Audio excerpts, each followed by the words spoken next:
I want to let you know I'm also live on YouTube. So,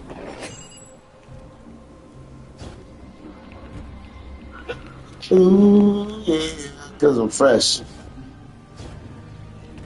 on the elevator. What's up, Bite? What's going on with you, gang? See, he can't even jump for real. Bro, I can't even jump.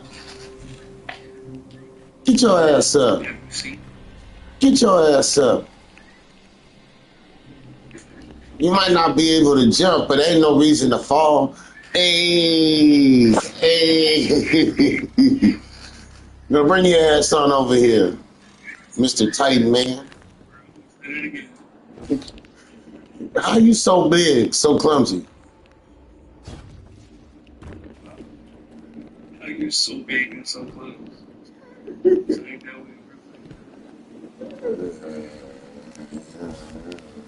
Come on. Come on. Alright. Hey, we playing Destiny 2 right now. But hey, we got Lefty Gunplay coming here in Salem on July 10th. We just did Phoenix Flexing. What's up, iRod? You know what I'm saying? See, bro, we done jumped to 47 viewers.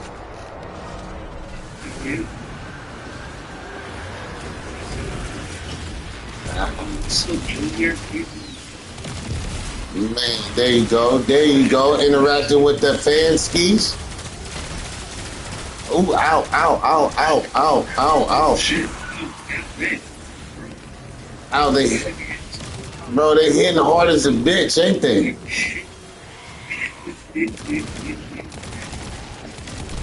Bro, I need some help. Someone help me.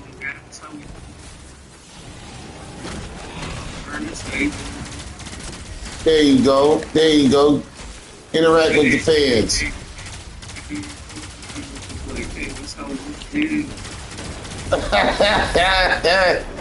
Man. All right, now let's go get his ass. Oh, there he is. It's Ether walking.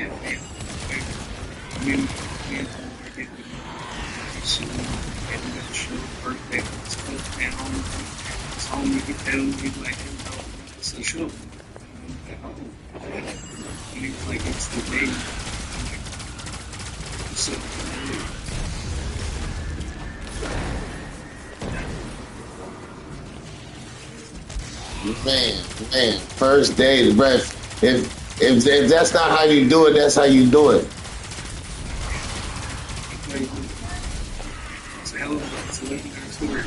Yeah, for real. It sounds good every time you say it.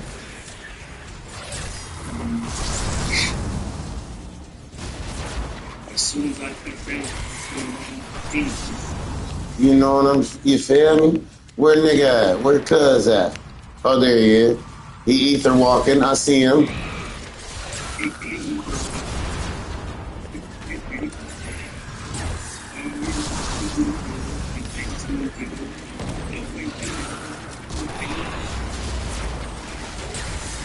He just found out.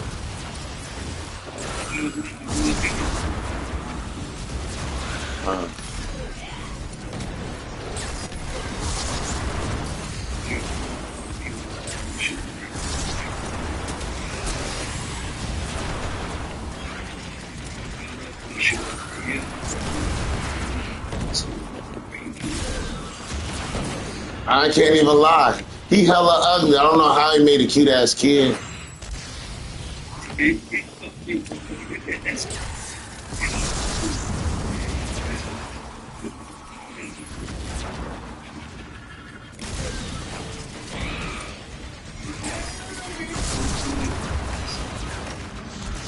Hey, what's up, Ermag? All right, cool. I see all this, dude. It's like, if you with daddy, I'm not sure how either. Damn, you feel me? Bro, you telling the truth, cuz. Ugly as dirt rocks, bro. I don't know how you pulled Becky. Yeah, I was skinny. You know what? You got a good personality. You made it. Hey, come over here, cuz. Come on. Hey guys, we're on YouTube right now. Um, Same name, Team Warlord. Be easy if you want to see the gameplay. Yeah. No, you waited all the script because you got it on you. You fucking, you just great. Mhm. No, I got a plan on the. I got a plan on. YouTube, yeah. Yeah. Yeah. You know, you could, that shit on Twitch too, you know. Man, I can't do both at the same time. I need to do Twitch again. See, I think Twitch would be alright with that for a stream. Oh yeah, I mean that's what it's for.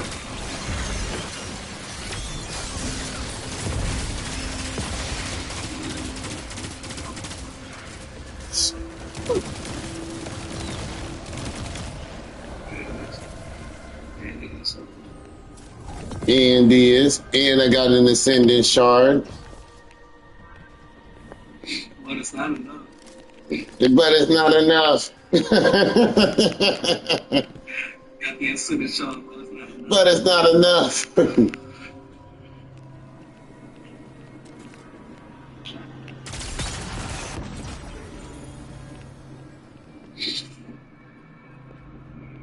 Oh shit. Yeah, come on.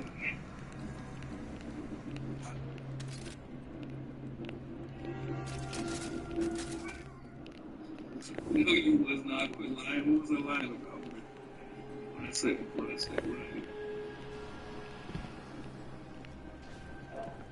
There's a fucking glass there, bro. Yeah. I wanted that motherfucker. Bro. What? We do this. Bro, I already did that. It should be right here. Hey, sir, man, fuck you. You want to talk, dude? Hey, come here real quick. Hey, try to hold this or something. See if there's a button for you to push. No, bro. You did that. You should. No, bro. You should. Did it glitch, cuz? Oh, I threw a grenade at it, something happened. Where you at? You for the.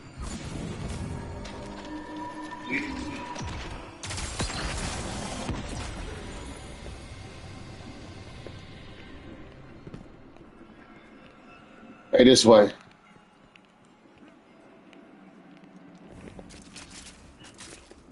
I'm saying this fucking crowd, he said, we're good. I feel that. I like crying. You know what I'm saying? I know crying. Bro, I love you, bro. I ain't even gonna hold you. I ain't even gonna hold you. You feel me? You my nigga for real. On the inside.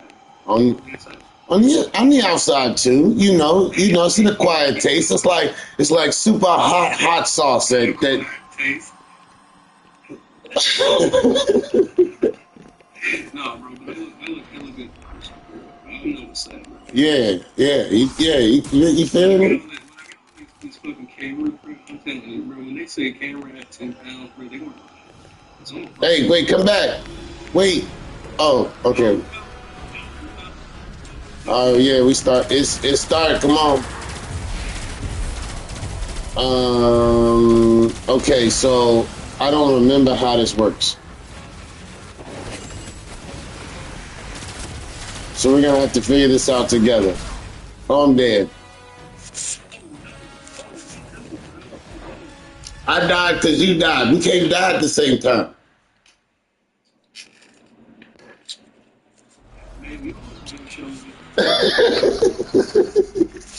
Maybe. You know what? I'm gonna flip the screen around so people can watch it. Well, guess what I'm gonna do? What?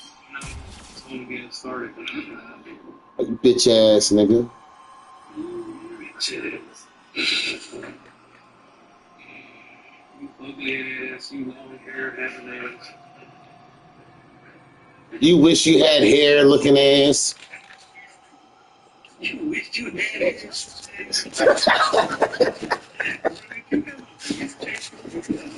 change on that, bro.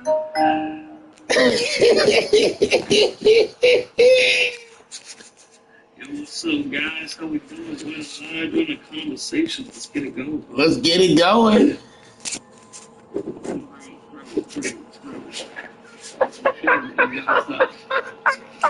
Stop. I don't change that. I want to know. Sound effects. You probably in sound effects, huh? Maybe. Maybe. Maybe.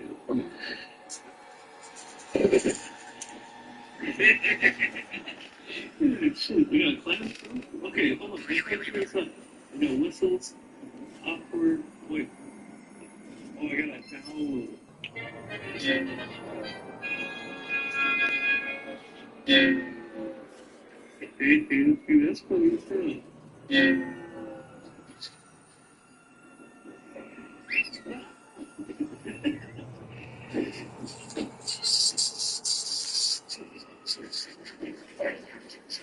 Alright, so now how the hell do I get out of here?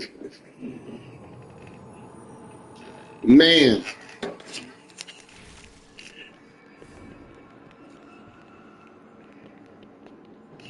Daisy, how you doing? What's up, Daisy? What's up, Blazing Sheep? Welcome to the live. What you trying to say, bro? What you mean? Let me join. Oh, shit. Okay, well, before we get in here, bro. Yeah, get in here. Just right here.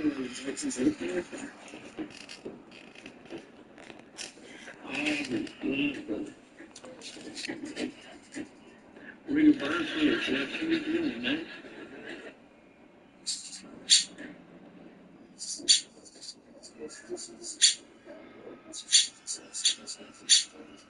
Hey, brothers, how do I invite my boy here? Oh, I gotta invite him. What's his name? Tell him to follow me real quick. It's a CYPRO. CYPRO. Yeah. With it's got like Autobot symbol in it. Yeah. That's my boy. All right.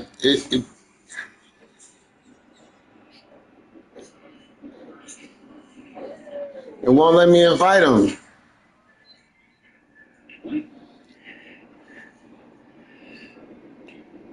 I don't know.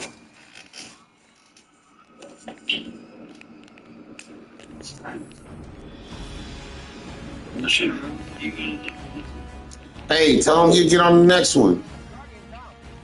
Yeah, Brady. Yeah.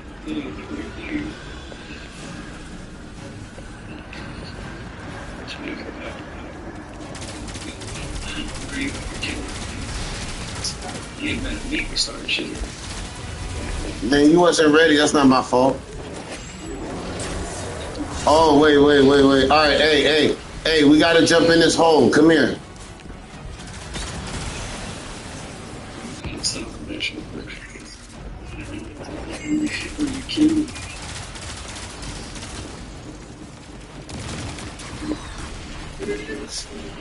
All right, this gotta.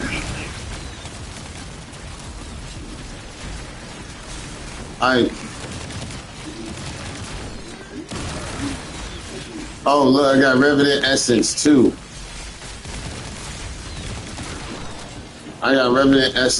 Hold on. Oh, look. Pick this up. 5, 6.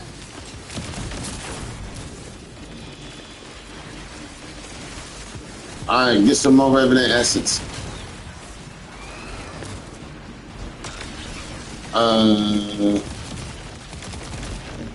Whoa. Oh, look. I got some. All right, look. I think we go back now.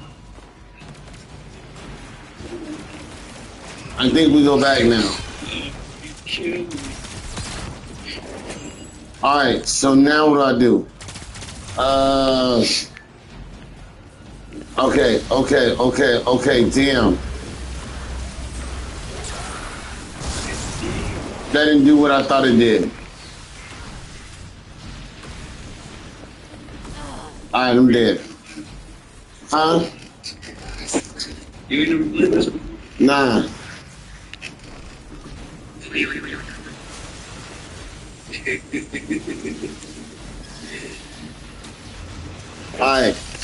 Alright, let me try this again. Alright, so look. Alright, look, so we go in here. We're in here now, right? So boom. One of these things, maybe it's them. Okay, we get the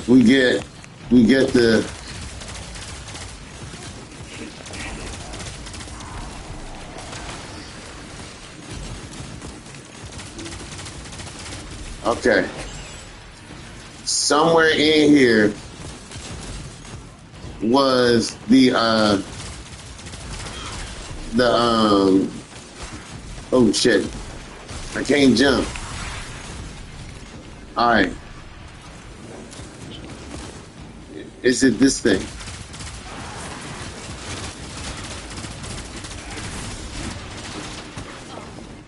Damn, I died. What's up, Byron? What's happening, cuz?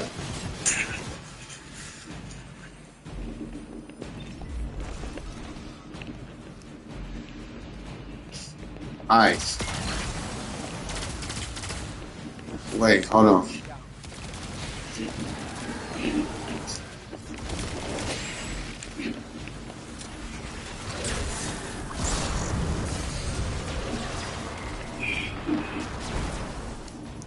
Oh, we're dead. You suck. Yeah. Yeah. Okay, maybe we should Google this. How you doing right now? Martinez, how you doing, bro? How you playing? What's up, dude? What's going on? What's going on? It's possible. We have a lot of people doing it. How you doing, guys? Alex? Hey, be sure to follow the live, man. You know what I'm saying? Give Arctic Wolf a follow, my guys. Tap the screen. Hit us with some likes.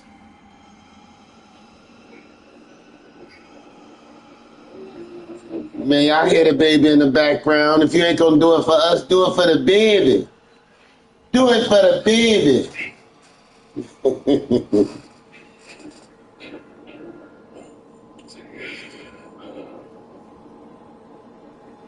I'm tired of this shit. Yeah. I'm glad. I'm really glad for it. Something that we know. That's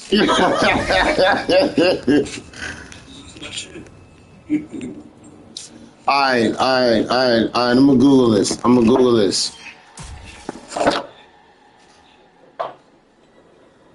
Hit it with a Google.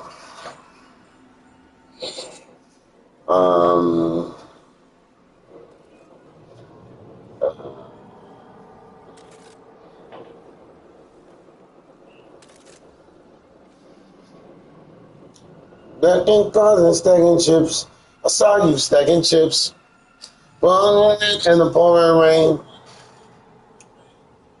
You got a diamond chain. My watch is getting bigger. The room is getting thicker. Around. Brad, cross to the right side of the atrium and exit ahead. Two braziers. Cross on the right side of the atrium. Like, brazier.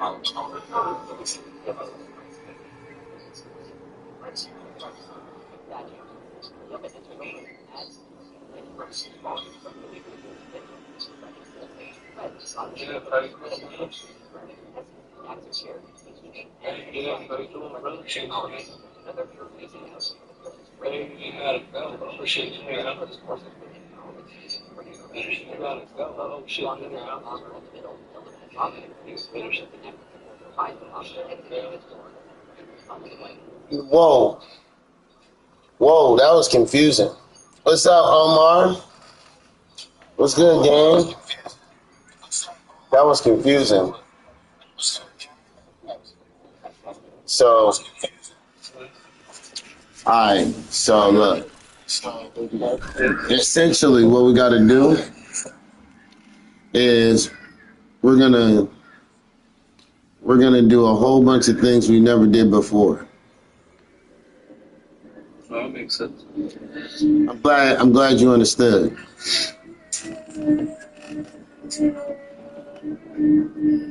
I understand the concept, do not understand the mission.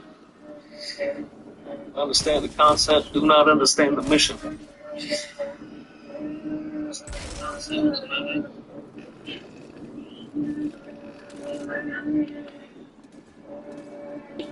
We confess, can't see through the night.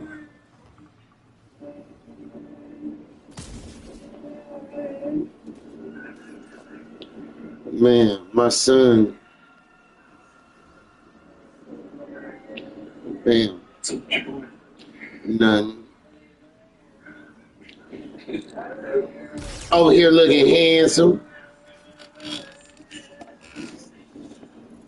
All right. Okay, cool. Bring it.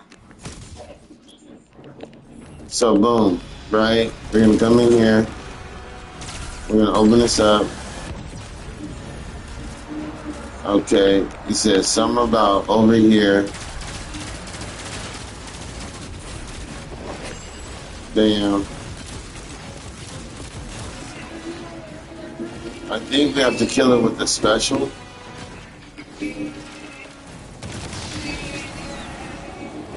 Or is it heavy?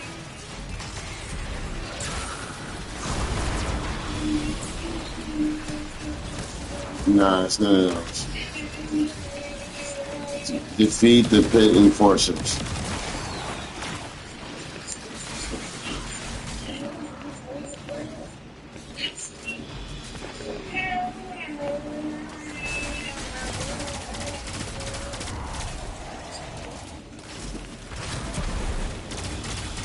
Okay, there it is. Bam. Bam. Where did you get that from? These guys right here. Oh, boom, boom, boom, boom, boom, boom, boom, boom, boom, boom, boom, boom. All right, pick those up. All right, bam. I'm Reverend Empowerment. All right, so now I gotta go back. Hey, come back with me. Come on, come with me. Yeah. You ready? Oh, go, go, go. Woo! All right.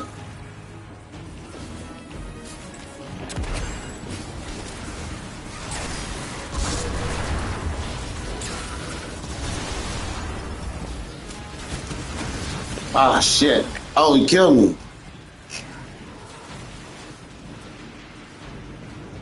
You to get me too. I'm losing my mind tonight.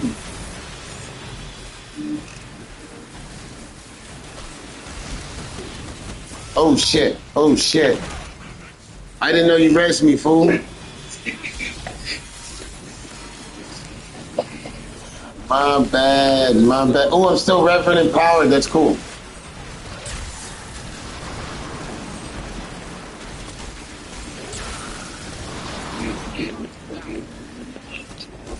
I got you.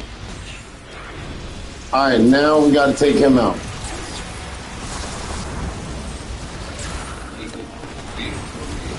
The bad bomber. See about that stuff.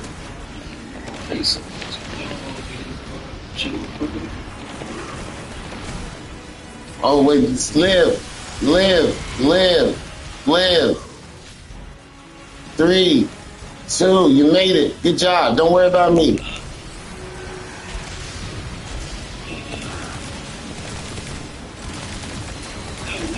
I got his ass.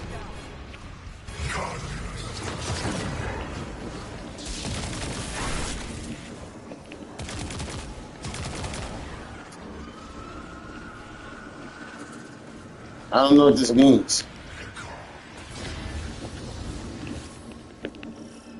another one. Oh, it's me.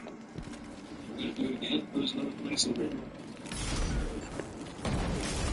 So, Yeah, I think we should get out of here.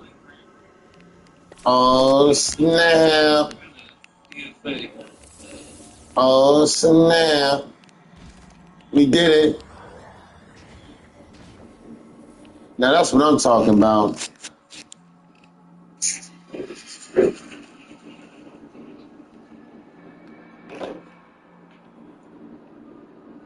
Joel, how you doing, man? It's fucking live. Hey, Comments on that. Let's get a conversation going. You know what I'm saying? People don't think of the past. man, I only got 56 views in the last hour. That's not good. But hey, it's cool. You see that people's like, section of the topics of the industry. You know what I'm saying? It says there. Yeah, man. I'm in, bro. Mine says 02. That's crazy. Are we in trouble? No.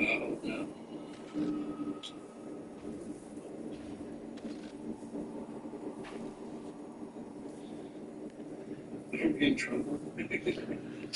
Nah, we good. What's up, Spooks? What's good, gang?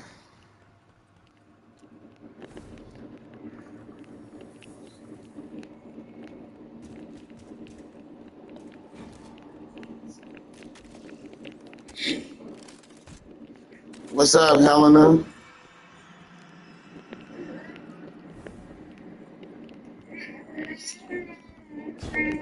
Um, I think we might have missed something. Hey, which way do we come from? Because we got two different doors. Yeah, there you go.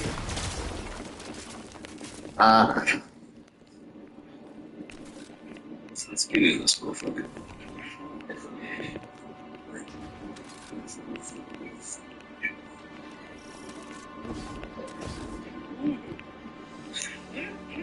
You saw that?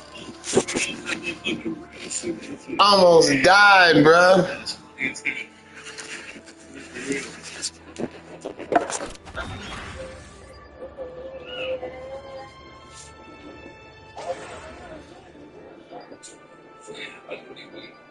You know the way?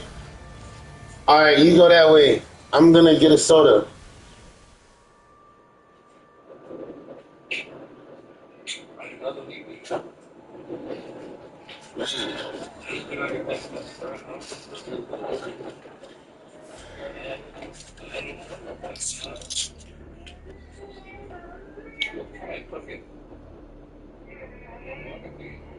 Yeah.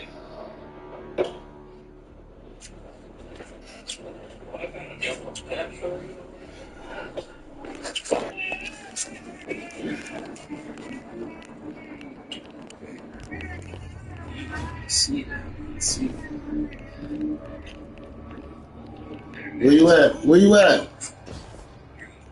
Far away, bro. Yeah. You just were beginning. Okay.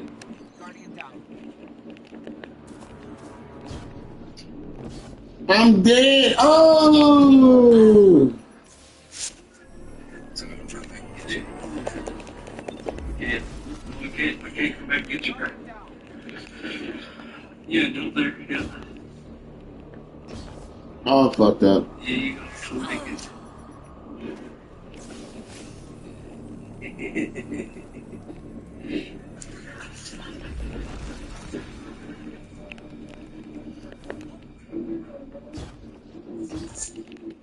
There you go. Yeah, so down there, yeah. Right? So now that's where You think we gotta go over there? I know we did. That's the next jump spot's right exactly that.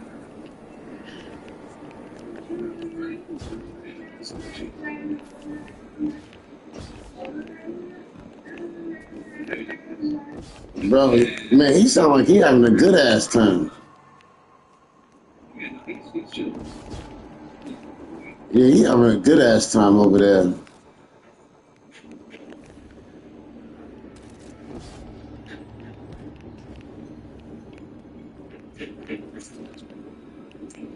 Oh shit.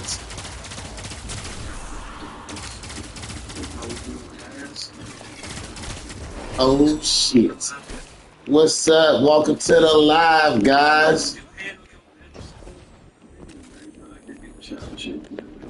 Bro, I was trying to say what's up to the live.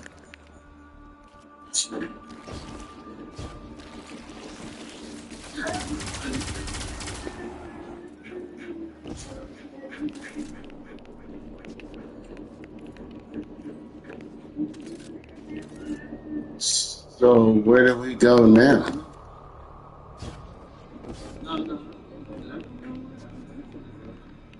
Where'd you go? That's the thing about Destiny, man. It's like, Oh, you right here. think. Yeah. That's not there. There. That's not there. What you listening to? Yes, and you so wrong.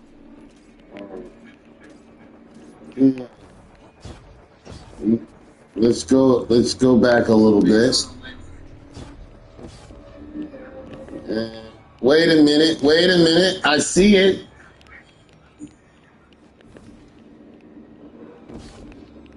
No, that's where we came from.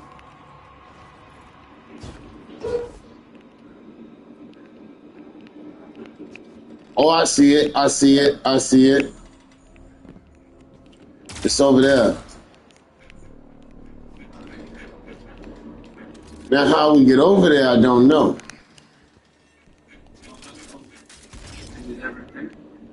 You go for it.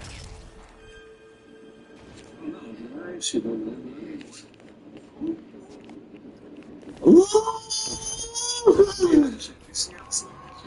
That was some slick shit. Everything for real. Bro, that is tight. I don't know if that's gonna work. Oh shit, nah. Damn.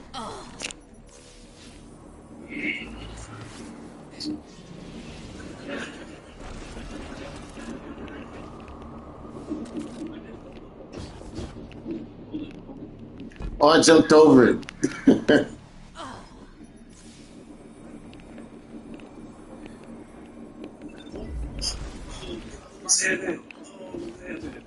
Bro, this is really the way to get across that, bro. It's a fucking bro, you gotta be the best. Bro.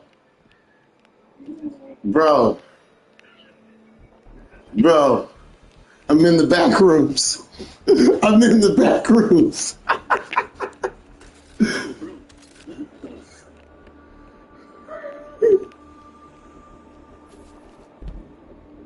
I'll just stick my head out outside. No, we stuck in here. Man, this was made by somebody, wasn't it? It ain't Bungie created fucking thing, is it? We're in the back rooms, cuz. Oh, I made it out. How'd you make it out? How'd you make it?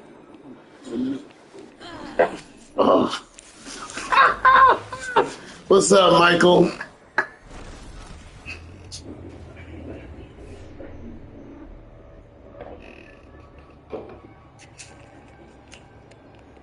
They put me back in the back rooms, cuz. I know, I seen that.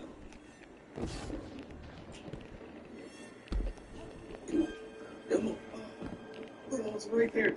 Oh, I got it, bro. Oh my god. All right. Now what? Alright, that's what I'm doing. How you gonna make it over there? Like this. Oh man, bro, that's it. Oh man, bro, I don't think this is the right way to go for it. I don't know if it is either.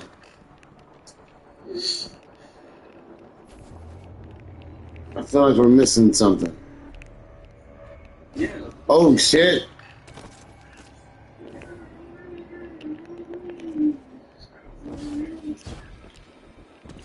Hmm. I don't see anything.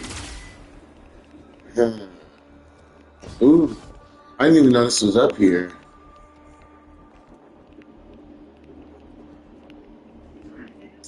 Yeah, I need a guide.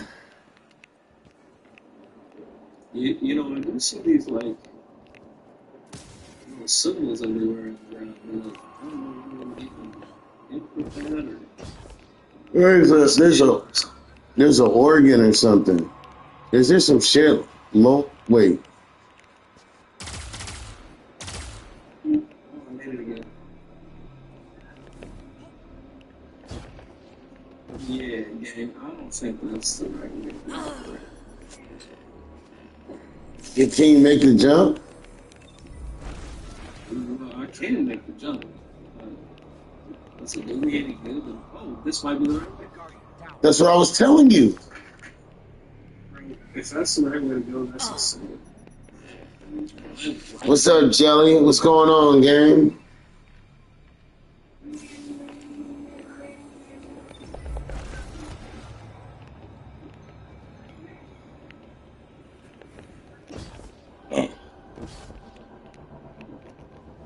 I was trying to say, What? that's weird as hell. He just tried to shut my live off because it said I was inactive. That's hilarious. Some of that's whack as hell. All right. I don't know how to get over there, cuz. This little spot right here. Okay, so the way it ain't easy. I'll tell you that. All right. On top of that right Hold on. there. You go move.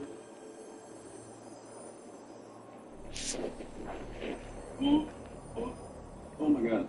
Oh my god, I can't believe it. Oh, bro, I made it. No. No, there is? There it is, bro. But now I'm trying to figure out how to get to it. Bro, this is not good.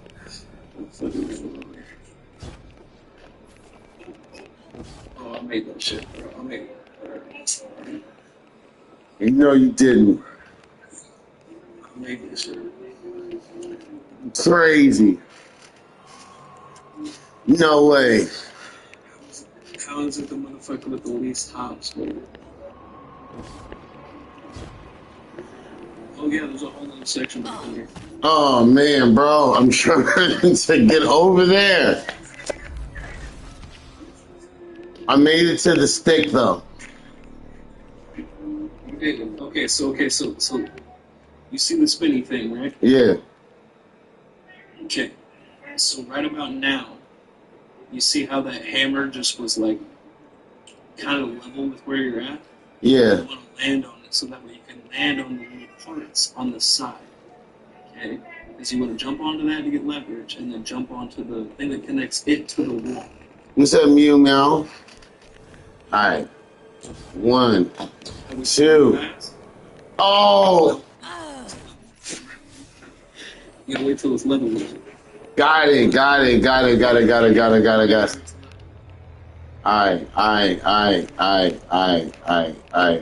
I see what you're saying. I see what you. Jump now. Yeah, okay, no, jump on the side. Oh, yeah. Because you want to be right here.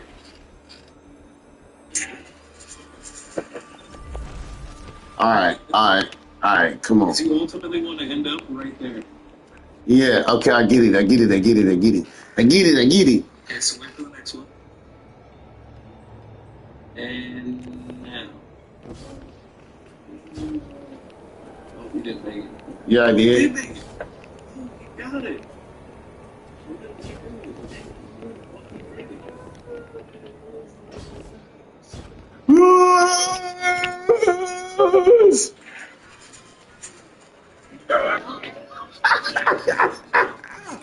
Yeah. All right. Cool. Come on. Oh, now we gotta get over there. Yeah, but that's fucking, bro. That ain't nothing in comparison to what we just did. Yeah.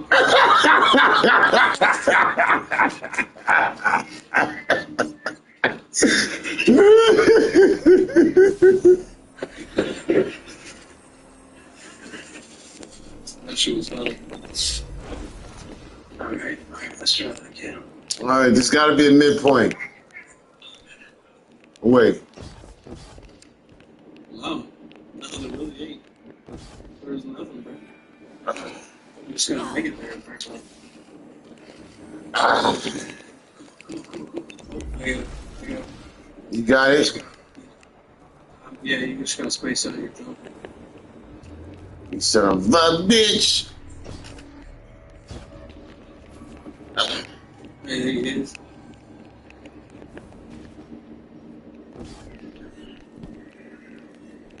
Bro, are we back in the same? Did we just go in a circle? Are we back in the circle? No, we didn't go in the circle. New spot. New spot. No. Yeah, we just did this.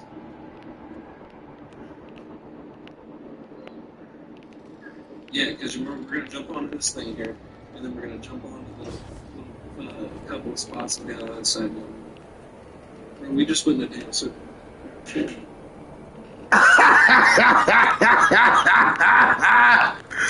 Bro,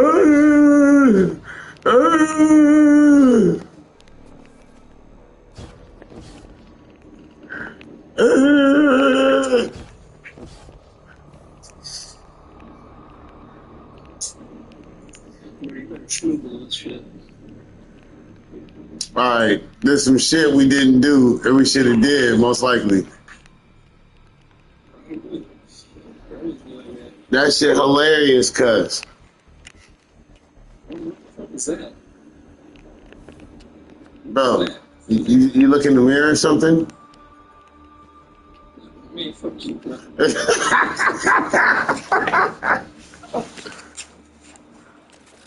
No, that's over here. You seen some blinky shit, huh? This is right here. Bro, that's where we went to.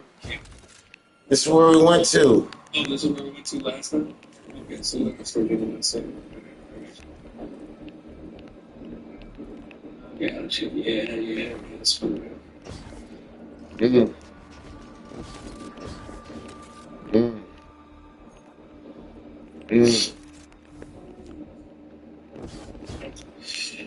How did we end up in a circle? Right. You know what's funny, bro? You know what's funny? I'm guaranteeing to you I'm supposed to do that. On some other shit. On some other shit, bro. On some other shit. Yeah, bro, I don't know. But what I do see is this is the only door that's got the red lock shit on there. So, like, maybe that's supposed to be open for some reason, but they. Shit, weird as hell. I don't know, man. Hey, And you over here. Kendra. Guardian down. This one. 67 viewers. That's where we at. Yeah, I got 67. What you sit at? What you sitting at? It's got that little number on the side. Yeah, swipe. Yes, swipe it from the right side, not the left side. From the right side, right to left.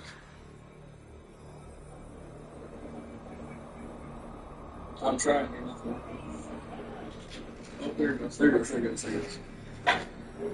Total viewers is 84. You got 84 total viewers? I'm at 67? The fuck? Oh, damn. I'm sick of your shit, cuz.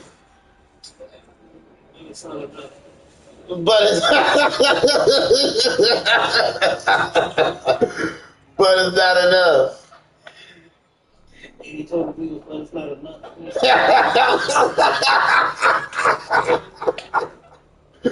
uh, man, I'm taking a break. Huh? I'm taking a break. I'm taking a break.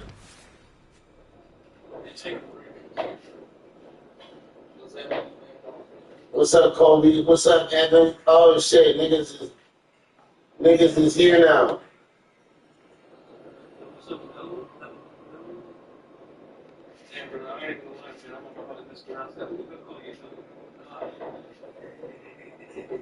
But it's not enough. Shit really go crazy. But it's not enough.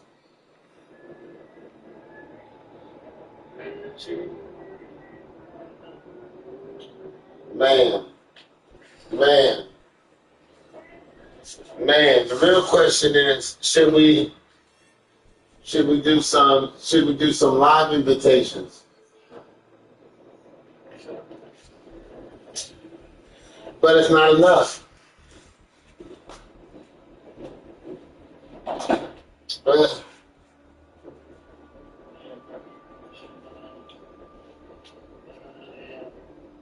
What?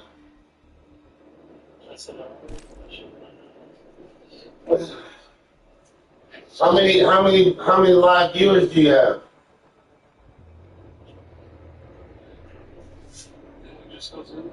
No. Your live ones. The number in the top corner.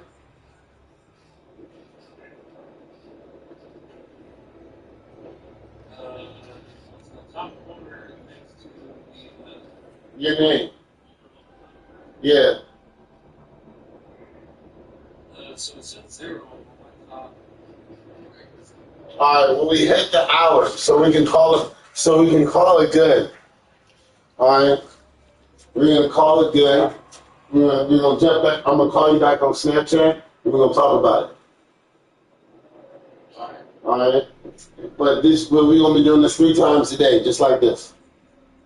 3 hours. Super easy. That wasn't hard, was it?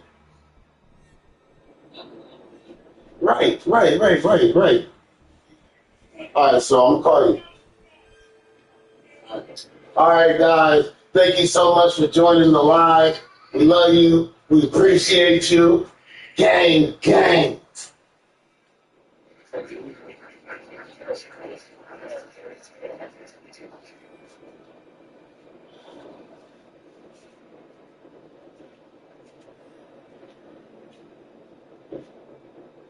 That was great.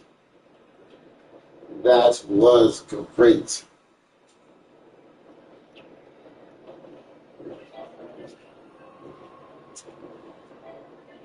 Great.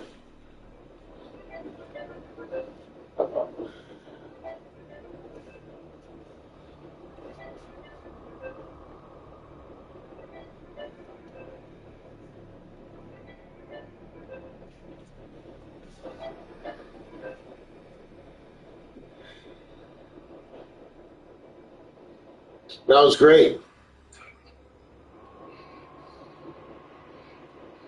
That was really good.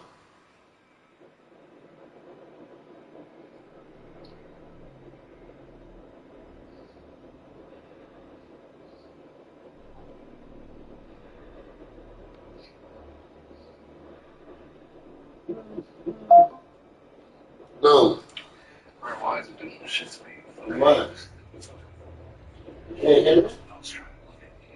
No, I can't hear me. Yeah, you didn't answer my question, nigga. No, what was your question? I asked you, how was it? Oh, I'm trying to figure it out right now. You probably got health ones for that. Fucking great practices.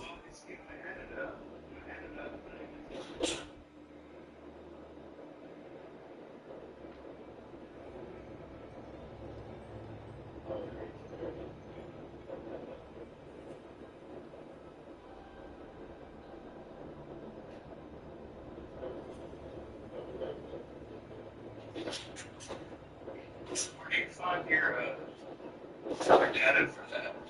All right, so go to your live center. Live center. Yeah.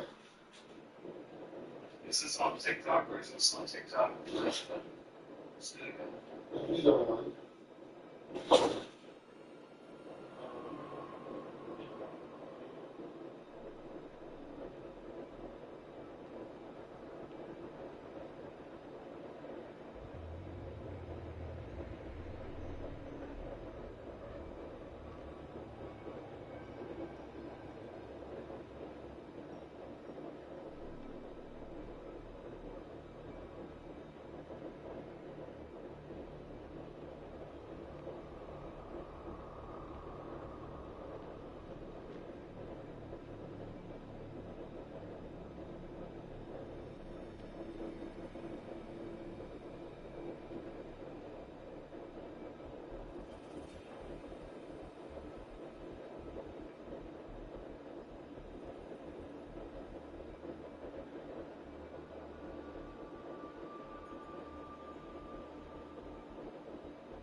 This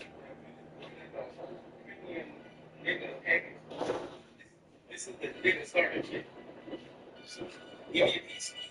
Watermelon with that homemade sauce. I know y'all love this chicken with watermelon sauce and chicken fried watermelon is my favorite by far, but this one is a close second. Yeah, this was the least love for niggas. Like, this out nigga, every nigga that have a nigga. Like, you really got the premium, give it a package bundle. This is the nigga starter shit. Give me a piece. Watermelon with that homemade sauce. I know y'all love this chicken with watermelon sauce and chicken fried. Ouch. Chicken fried.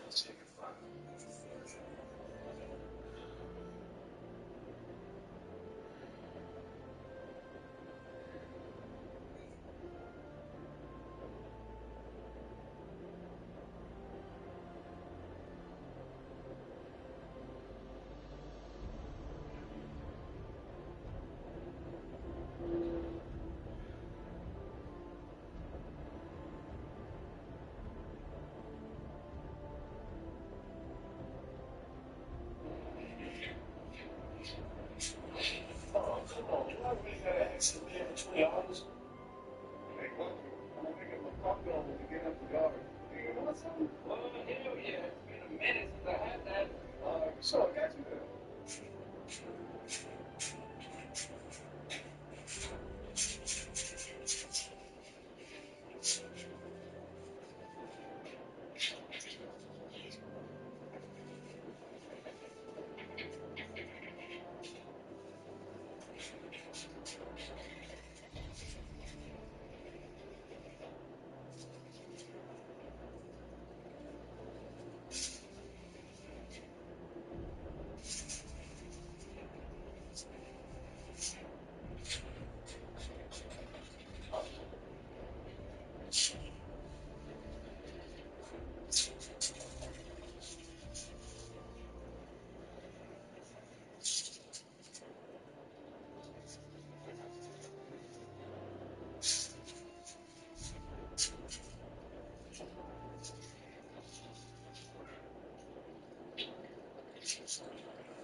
Hey, look, I'm gonna make a coffee on when we get up the yard. You want something? Well, hell yeah. It's been a minute since I had that. Fucking hell. I can't believe what just happened. Aside from the most insane visibility we've ever known on the Oregon coast, that was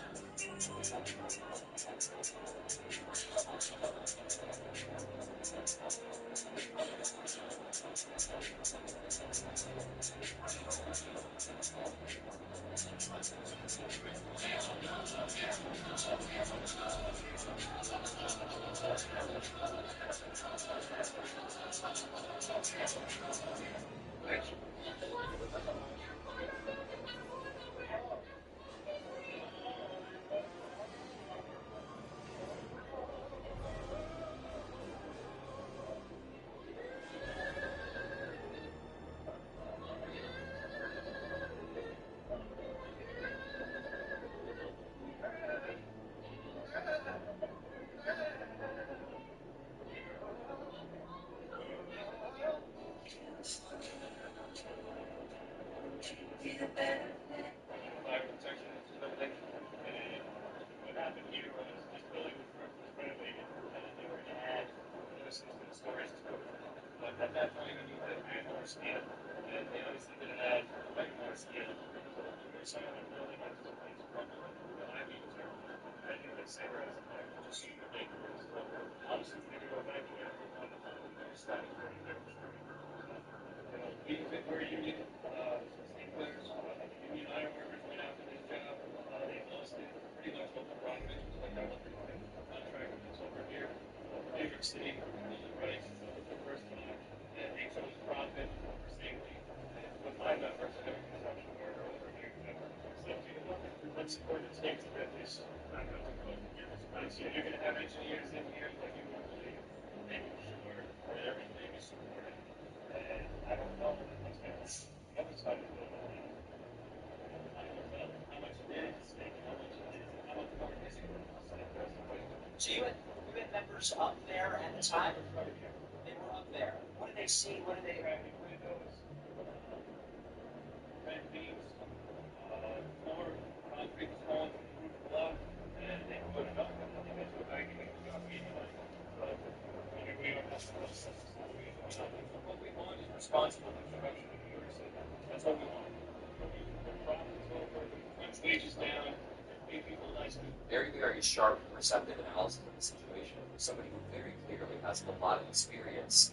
And that's the point that he's making. He has a lot of experience as a union worker, but instead of capitalizing on that experience, people just want to make a profit. Like, this is a 37-story building, and from stories 21 to 26, there was structural collapse, beams, bent, windows shattered.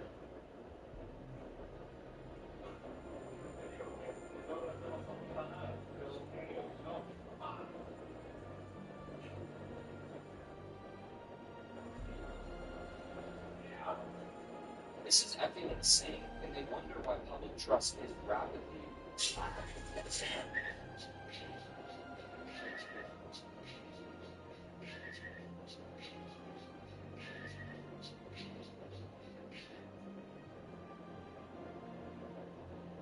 Danny, we're gonna have to prove that. Oh, gee. Everyone clapping up, don't be rude. Don't be rude, Shot. Don't be rude. Congratulate everyone, even if they don't congratulate you. Be respectful, be respectful. Out of respect, Good night. Danny, we're gonna have to prove that. It was a really hot rain in Michigan. Hey, the most about to pull up. It's on some mess. We can see that I guess we ain't got a dress. What our niggas say? 20 for real. Coach Summer, the truth of this place is crazy as hell. It's like one thing to pick up. What you talking about? Coach, on no man. You don't see that nothing's under the couch. Nothing's under the couch. My homie would never care. I promise he wouldn't notice at all if we left it there. It's the sink for the dishes, prints on the glass, dust on the balcony. And you spot with the trash. You doing all of these trash so fast. You flying fast. Slow down. You got put on the gas. You about to crash. You gonna take out the garbage. There's nothing in the bag but a receipt. I just didn't want the place to smell like trash for me. The house doesn't smell bad at all. You can spray it all day. Got plugins in every wall. Now you need sanitize, organize, pass the phone, pass the line. No, you need to hand the spray. Okay, this has to stop. Wait, I think my wrench is not. Oh, what's good, bro?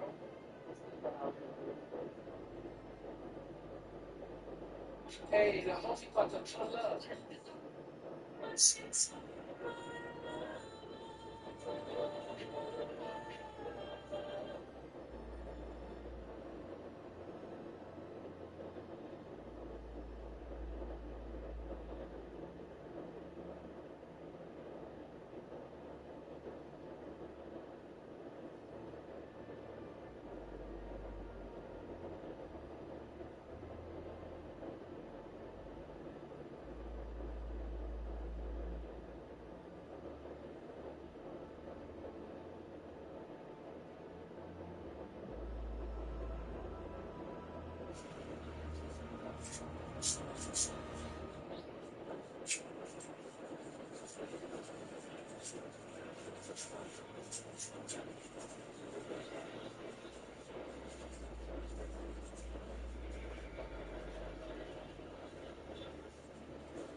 Day two looking for the best fish sandwich. Multiple people told me the big fish from BK. It comes with lettuce, regular bun. It looks like maybe some tartar. And they asked if I want a cheese and bacon. I said the cheese will do. You know, we'll try it out. Do it with pepper.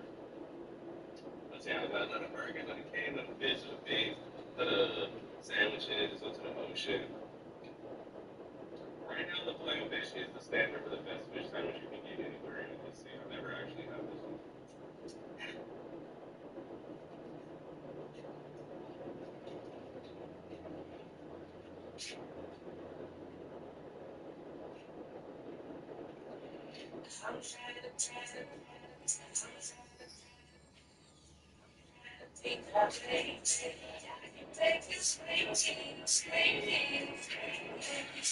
God damn, y'all ain't nobody tell me they actually delicious.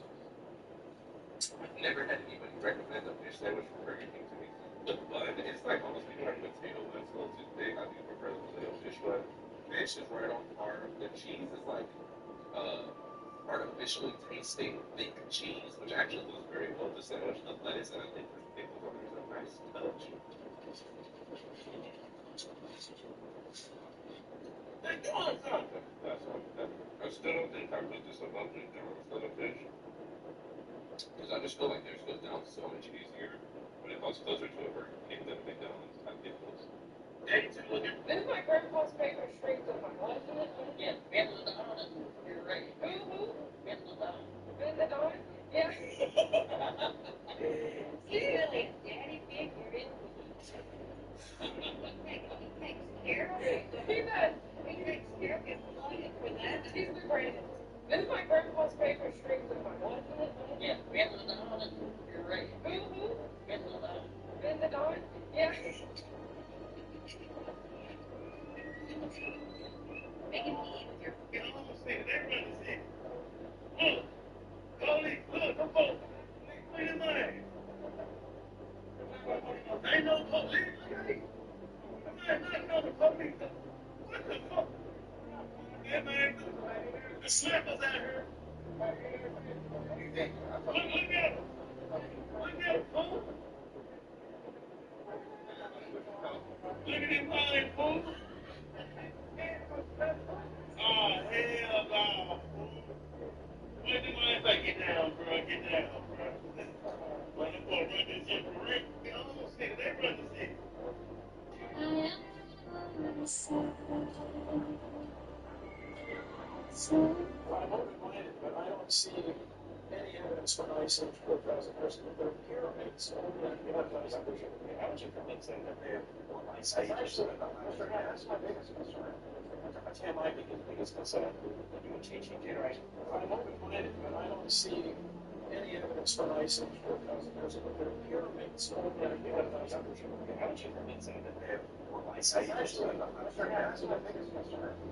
That's my biggest concern. You would teach new generations of these young people that are just animals, that they come about by natural processes. Aren't you teaching that humans are animals? Oh, yeah. Yeah. So, all life is related. Right? It's just things like lizards. You expect that all life is related? Certainly. Even though it's one of the fundamental discoveries in all of life science. So, we're related to plants. Yes. So, we're related to their own. Yes. What makes you think we're not related to plants? What evidence do you have that the DNA in bananas, the DNA in E. coli, the DNA in ancient cave bears, what evidence do you have that we're not related? Besides, just so we're clear, okay, let's just give any evidence that, as you know, what life is, basically, life is built on DNA. And DNA is an information system, a language system. So, given the evidence that matter produces a language system, and matter produces information, I mean, there are billions, trillions of bits of information in all these systems. Can you testify to how information arose by natural processes? Here we are. That's it. That's your evidence. Well, let's start with the evidence and work backwards. I'm open-minded, but I don't see any evidence for icing for the present person with their pyramids. How would you convince them that they're icing? Actually, that's my biggest concern. That's my biggest concern. You teach generations of these young people that are just animals, that they come about by natural processes.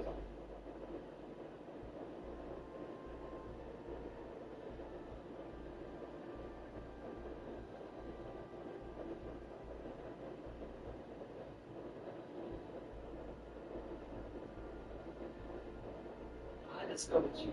The kid used to sleep on my couch. Grammy's dicks. I was the first person to fly everything to LA. Stacks on their money gang. Both designers. Because I'm not the person that's gonna put your career in my hands and you flop or something go wrong in your career. You looking at me, you wanna kill me. I discovered you. The kid used to sleep on my couch. Grammy's dicks. I was the first person to fly everything to LA. Stacks on their money gang. Both designers. Because I'm not the person that's gonna put your career in my hands and you flop or something go wrong in your career. You looking at me, you wanna kill me. Okay. Oh, I'm already here. Oh, shit. Oh. Hey, hello. Well, no, no, no, no, eso. Mira esa oleada. You should jump in a volcano. Get up. Let's do a coin toss on the show to see if I can jump in. Alright, we're gonna show we're gonna put 50 on hands. See if we jump in or not. Alright, let's jump in. Oh shit. That didn't do anything. Oh. Is it rising? Wait. The volcano's rising. Wait. Stop. What's that so happy for? The volcano's coming. Oh shit. Here's the man got lava. What's he doing? She's not gonna make it. Wait. What's he doing? What's he doing? Oh shit. Oh shit. Oh. He didn't make it. Oh, fuck, wait a minute. Oh, hell no. Oh, I'm already here. Oh, shit. Oh. Hey, hello. Vamos a una danza. Today I'm eating the entire army menu. Well, it's I don't know how to break the bone. I don't like working for my food.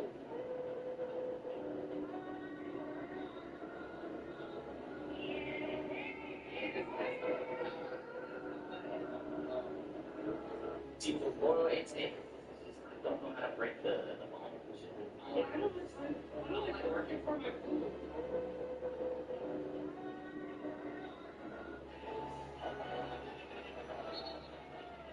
Dude, I hear you have a perfect pitch. Okay, we're gonna play this whole game. Ready? So what is this now? What is this one? G. B flat. A flat. Okay, what about these chords? So what if I play like this chord? So it's an A flat major 7. Yeah? So it's an F dominant 7. So it's an F major 7.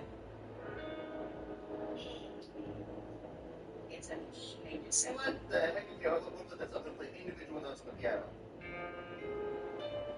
So it's F, A flat, and an E. Oh, that's fun. It's a B flat, and A flat, and an E. That's great. Dude, I hear you have a perfect pitch. When I read the Book of Mormon, we split and we saw. What impressed me with it is an obvious fake. This is a 19th century book, written in 16th century English, and it came to pass, verily I say unto you, and things like that. That's not the way people talked in the 19th century. It's a fake. So it's not beautiful, it's a work of charlatan, and it came to pass, when I read the Book of Mormon, we split and we saw. What impressed me with it is an obvious fake. This is a 19th century book, written in 16th century English, and it came to pass, verily I say unto you, and things like that. That's not the way people talked in the 19th century. It's a fake. So it's not beautiful, it's a work of charlatanry. I say, oh, You haven't yet, you free to answer.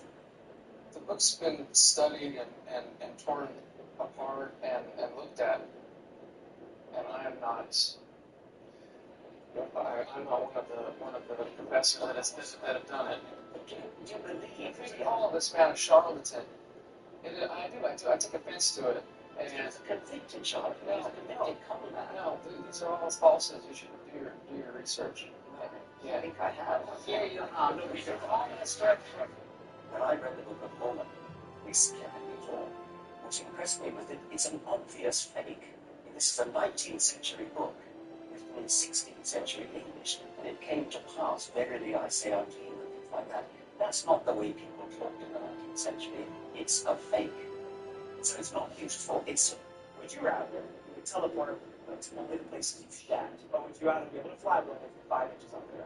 I want to make this abundant to the camera right here. This is the stupidest thing I've read in our podcast, hands down. And I've asked some stupid questions. This, by far, the dumbest. Would you rather? Well, what do you mean? Because it's a clear answer? I just don't. I don't fuck with it. I think it's the dumbest. I think that's a clear answer. What? It's a thinker for me. I was up for hours. Would you rather teleport but only to places you have shat? Or would you rather fly but only 5 inches off the ground? That's easy. Yeah, fly. Dude, flying is flying. You might as well No, I haven't shot at a lot of places, so mine's personal. I've only shot at home. No, with this I'm kidding about it. with this superpower, you can now utilize it. Guess what? Here's the twist. You can only See, teleport now to we're places you have shot in the past. You can't make new shit and now you can teleport there. Okay, that changes it then. Why? I have to think of everywhere I've shot. yeah, but it's Where have you shot, okay? and then rarely in like certain public places. I can't see in public, so I'm not teleporting. See, you say you can't make the places, how to destroy them.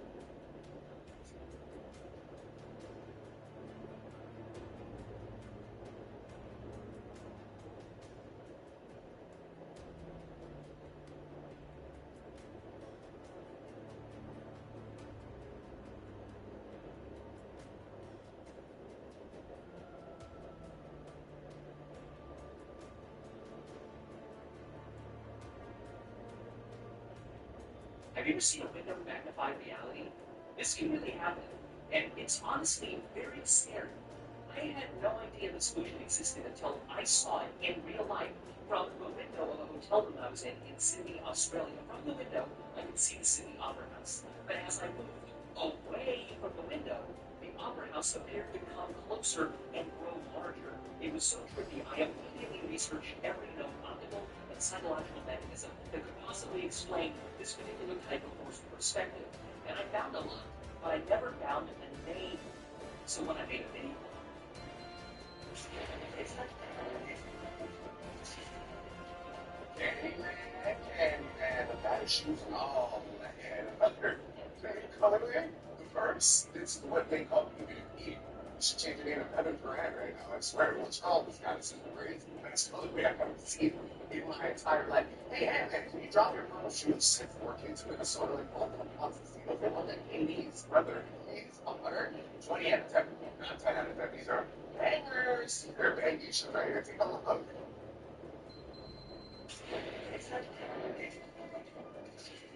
this woman shares the controversial choices she's making as a woman, and it's not sleeping in front of her. His wife sitting in the front seat.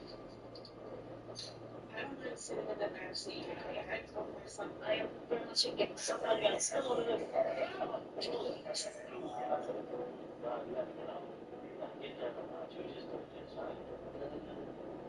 Hey, that night, Somebody else. hey, that night, Somebody else.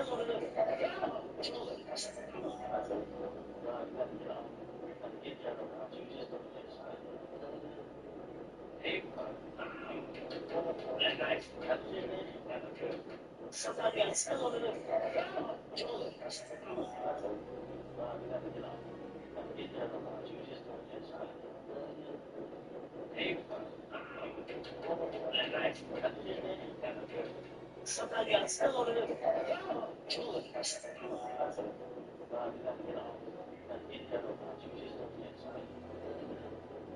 hey, that night,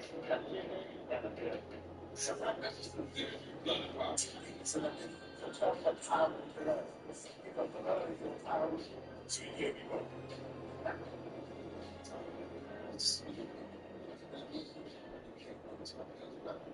Power is a stream of power. It's not a game. It's a stream. Every family had 5 or 6 boys all in the street. So the house had because of because it was radio. So once he became groceries, and the bloods out of LA was everywhere to the so they associated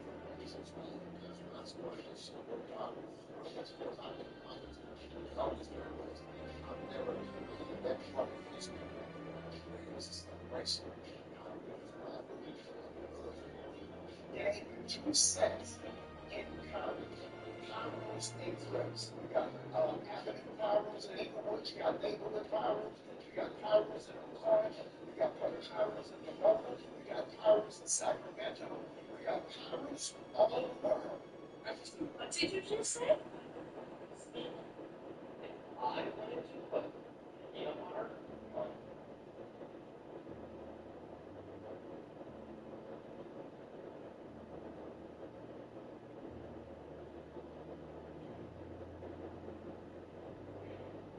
They will realize that as the moon and the ozone layer gets larger and larger, more and more sunlight is allowed to enter our environment, and more and more people who have pale faces are going to die of melanoma, which is a skin you get if you don't have enough melanin in your skin. Let me tell you, people of color are going to be very much in demand for reproduction in the future. Aren't lying words, you're laughing now, but you wait 20 years. People are going to have to wait 20 years because they're going to see that if they want their children, their grandchildren, and their great-grandchildren to survive, they're going to have some melanin in their skin. That's the way it's going to be. It's going to take care of itself. Okay, it's not a secret that white people, we were not meant in the sun. Like, we literally have no melanin in our skin, and melanin is what protects people from the sun. We don't have that. And so I'm burned very, very easily, like the majority of white people. Unfortunately, my skin is amenable, and I had to have skin cancer removed when I was 17 years old. And I've had it removed 2 or 3 times since I got an early scar on my back because of it. That was scary. And because of that, I've always been ultra cautious. And whenever I go to the beach, I live in Florida, so we love the beach. We have a tarp and umbrellas and a shitload of sunscreen, and it is reapplied all day long. And I stay in, like you can see how burned I am, and then, like, look at that. That shit hurts being bad, and that is with being in the shade. And SPF 50 reapplied all day long. This is a direct effect of climate change, 125%. People didn't burn this easily before, and this is something that you can see in real time. This is unreal. Bro, white people are so cooked right now, and I mean this literally. This is what's happening over in Europe right now. Extreme heat wave that has taken thousands of people's lives, and they literally have no idea how to deal. Look, bananas are literally falling off of the peels. It's so hot.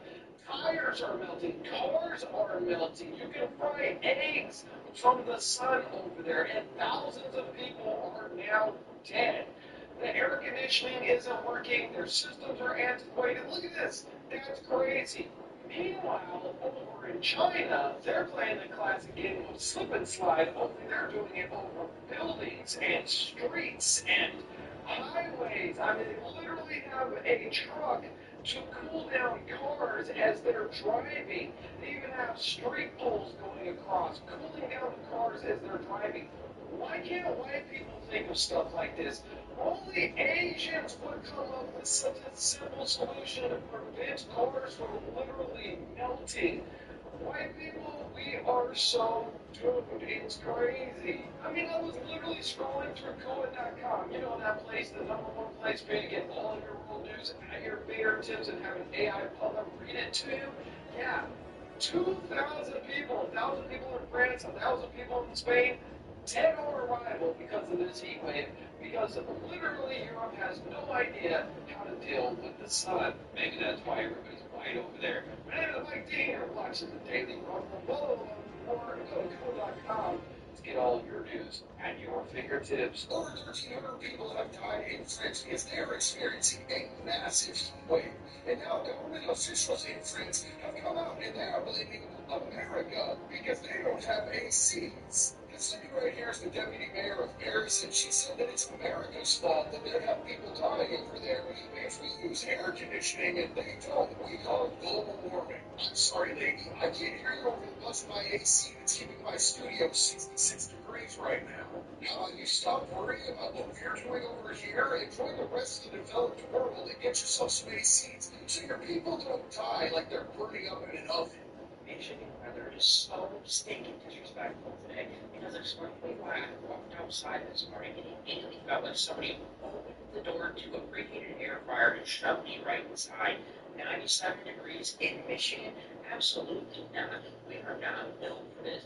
We are people who celebrate 45 degrees in March by wearing shorts and turning the heat down. We have no business experiencing temperatures normally associated with the surface of the sun, and the weather apps are sending out extreme heat warnings like they're over and giving out free prizes. Everybody gets one. Michigan residents are currently surviving in one of three ways: hiding in the air conditioning, floating motionless at the pool, or standing in the frozen food aisle while you're pretending to prepare pizza rolls for 45 minutes just to feel the cool air. And all parents are screaming at their kids to go outside the pool instead of staying inside because they pay too much money for the pool for it not to be used. I don't want to hear one person complain about winter for the rest of the year. When January gets here and it's 12 degrees outside, I expect everybody to remember this moment because after today, I would like to formally apologize to the snow and cold. Time in this team, I was not mentally prepared for Italian summer. Holy shit. This is incredible. Candy. Trying to stay hydrated as best I can. I'm so tired. I barely get any work done in the morning, clearly. How am I going to make it through the next 3 months?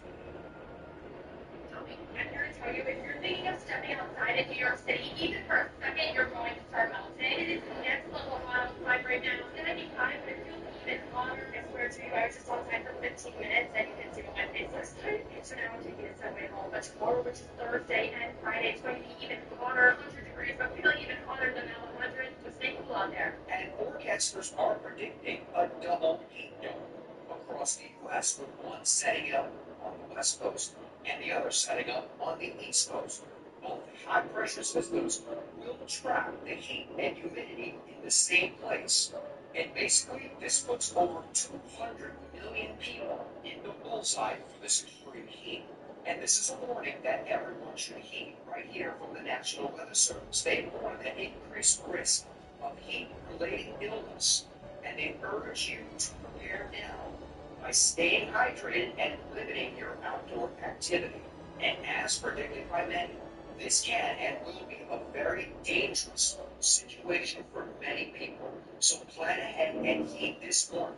This is in effect from June 30th all the way through July 4th, with temperatures all across the United States reaching well above 100 degrees. A record-breaking heat wave is coming directly. Okay, so as temperature continue to shatter records across human parts of the United States, a new debate has exploded across social media. Some people are claiming that the extreme heat now gripping the Western is exposing a reality that many never considered before.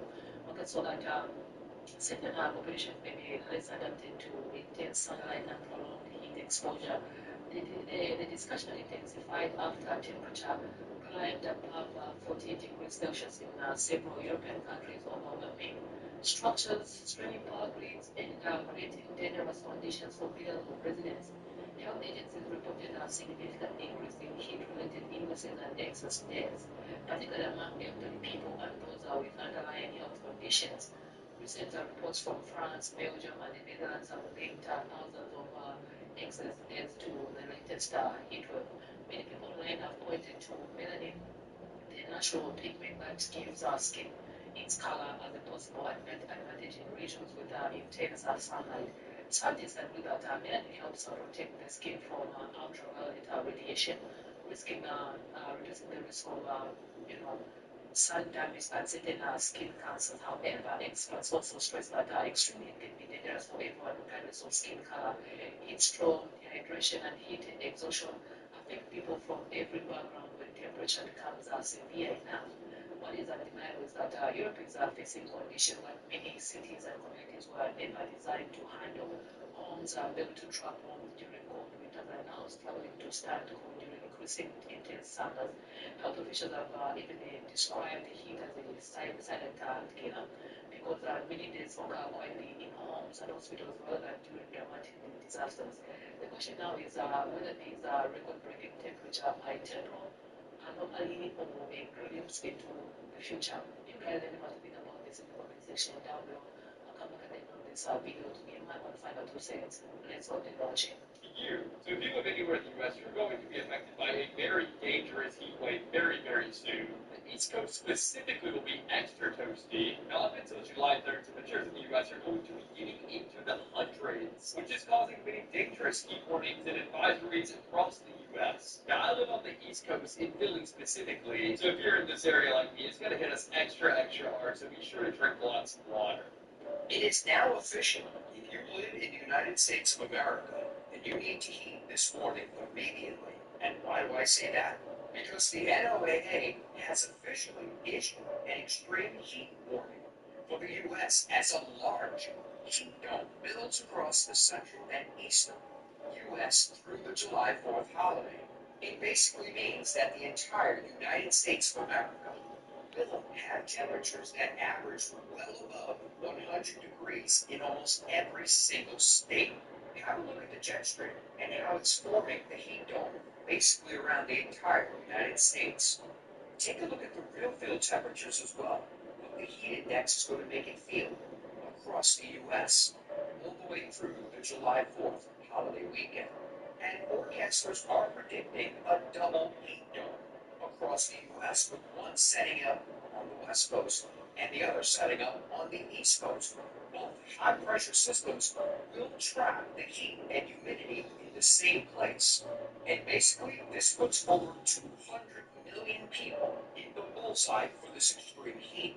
And this is a warning that everyone should heed right here from the National Weather Service. They warn that increased risk of heat-related illness, and they urge you to prepare now by staying hydrated and limiting your outdoor activity. And as predicted by many, this can and will be a very dangerous situation for many people. So plan ahead and heed this warning. This is in effect from June 30th all the way through July 4th, with temperatures all across the United States reaching well above 100 degrees. In most cases, the temperature is only going to go down to 80 at night, which gives it a nice launching pad to get up well over 100 during the day. And just to add a couple of footnotes to this extreme heat warning, don't forget to check in on the elderly and those that can't get around like we can. And also, if you're taking your dogs out for a walk, don't make it a long walk. Bring water and make sure they get back into a cool area quickly. And if you have outdoor cats, try to get a hold of them now and bring their little butts in as well too. And one more note that I think needs to be said because there's so many stories about this. Do not leave children unattended in a hot car. Please. Common sense for all.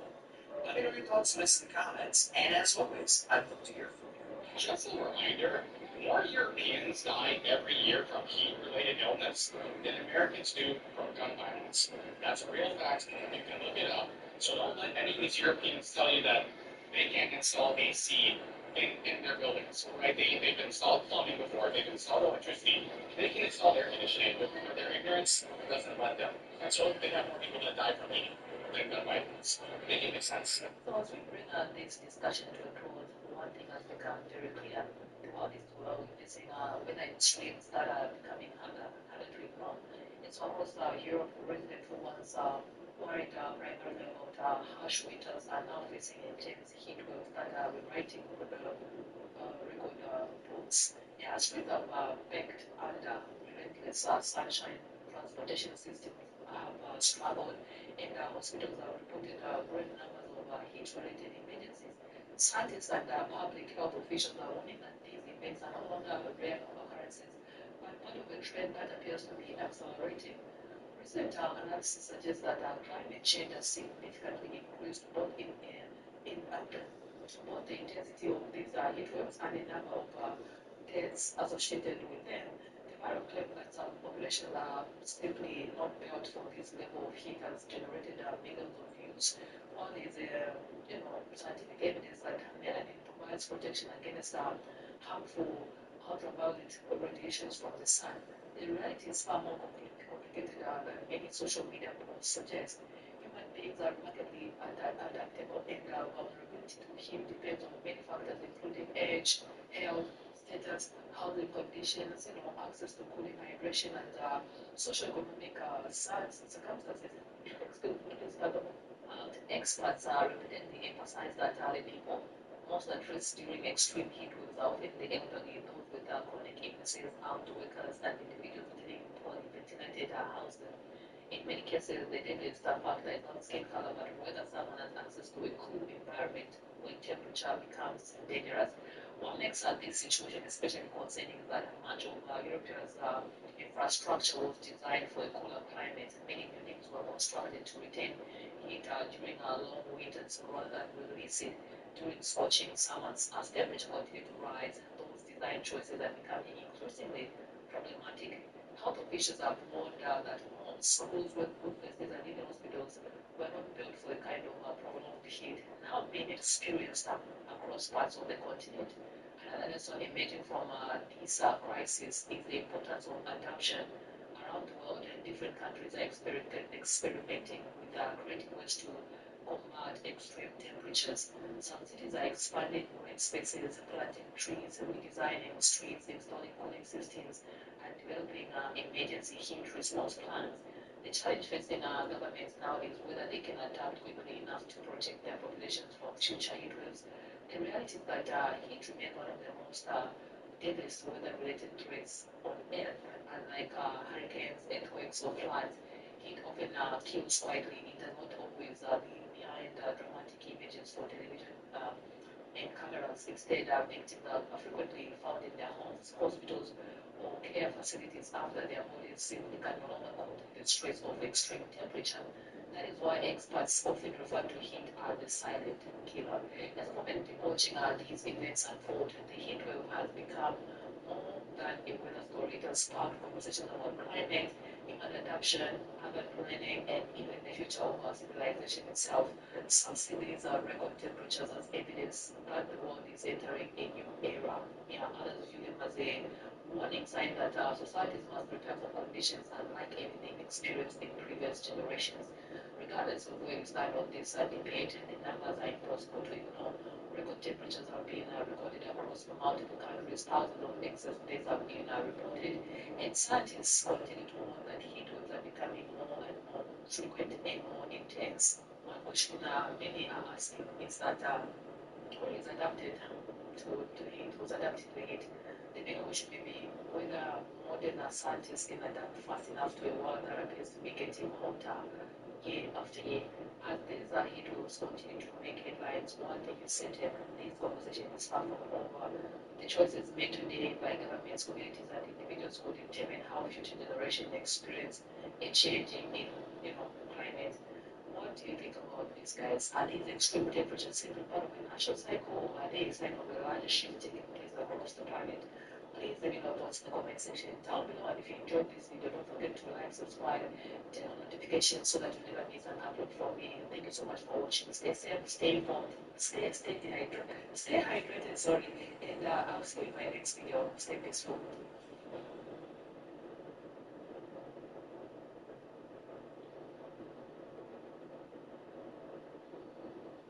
Dude, this is 76 years. We got Truman, Eisenhower, JFK, Nixon. There was a European and an American sense in which never let there be another superpower. The amount of firepower they've used, the amount of firepower they're using in Lebanon. They tend to go for the economic explanation too quickly and too often. Do you have time for one? Sure, no more. We have to. I know I'm over. primary promises that we never taught was about our United States. I'm also not a sociologist, I'm a political scientist. Okay, so you're not really an Yeah, sociologists are nice people, political scientists are gross. So we misunderstand the nature. What is it about some people? They're obsessed with corruption and incompetence. They want to study it. You know, usually we want to study how to make the world a better place. I mean, I don't want to stop you from speaking because from what I see, you like to speak, and the reason why I'm contacting you is because I like to see you speak, so it's not like it's a problem. Okay, we good? I don't so. Okay, let's begin. 3, 2, 1. Hi, good day, and welcome to another episode of Unfortunately. Today, I'm joined by Roy Casagrande, who is a historian and political scientist.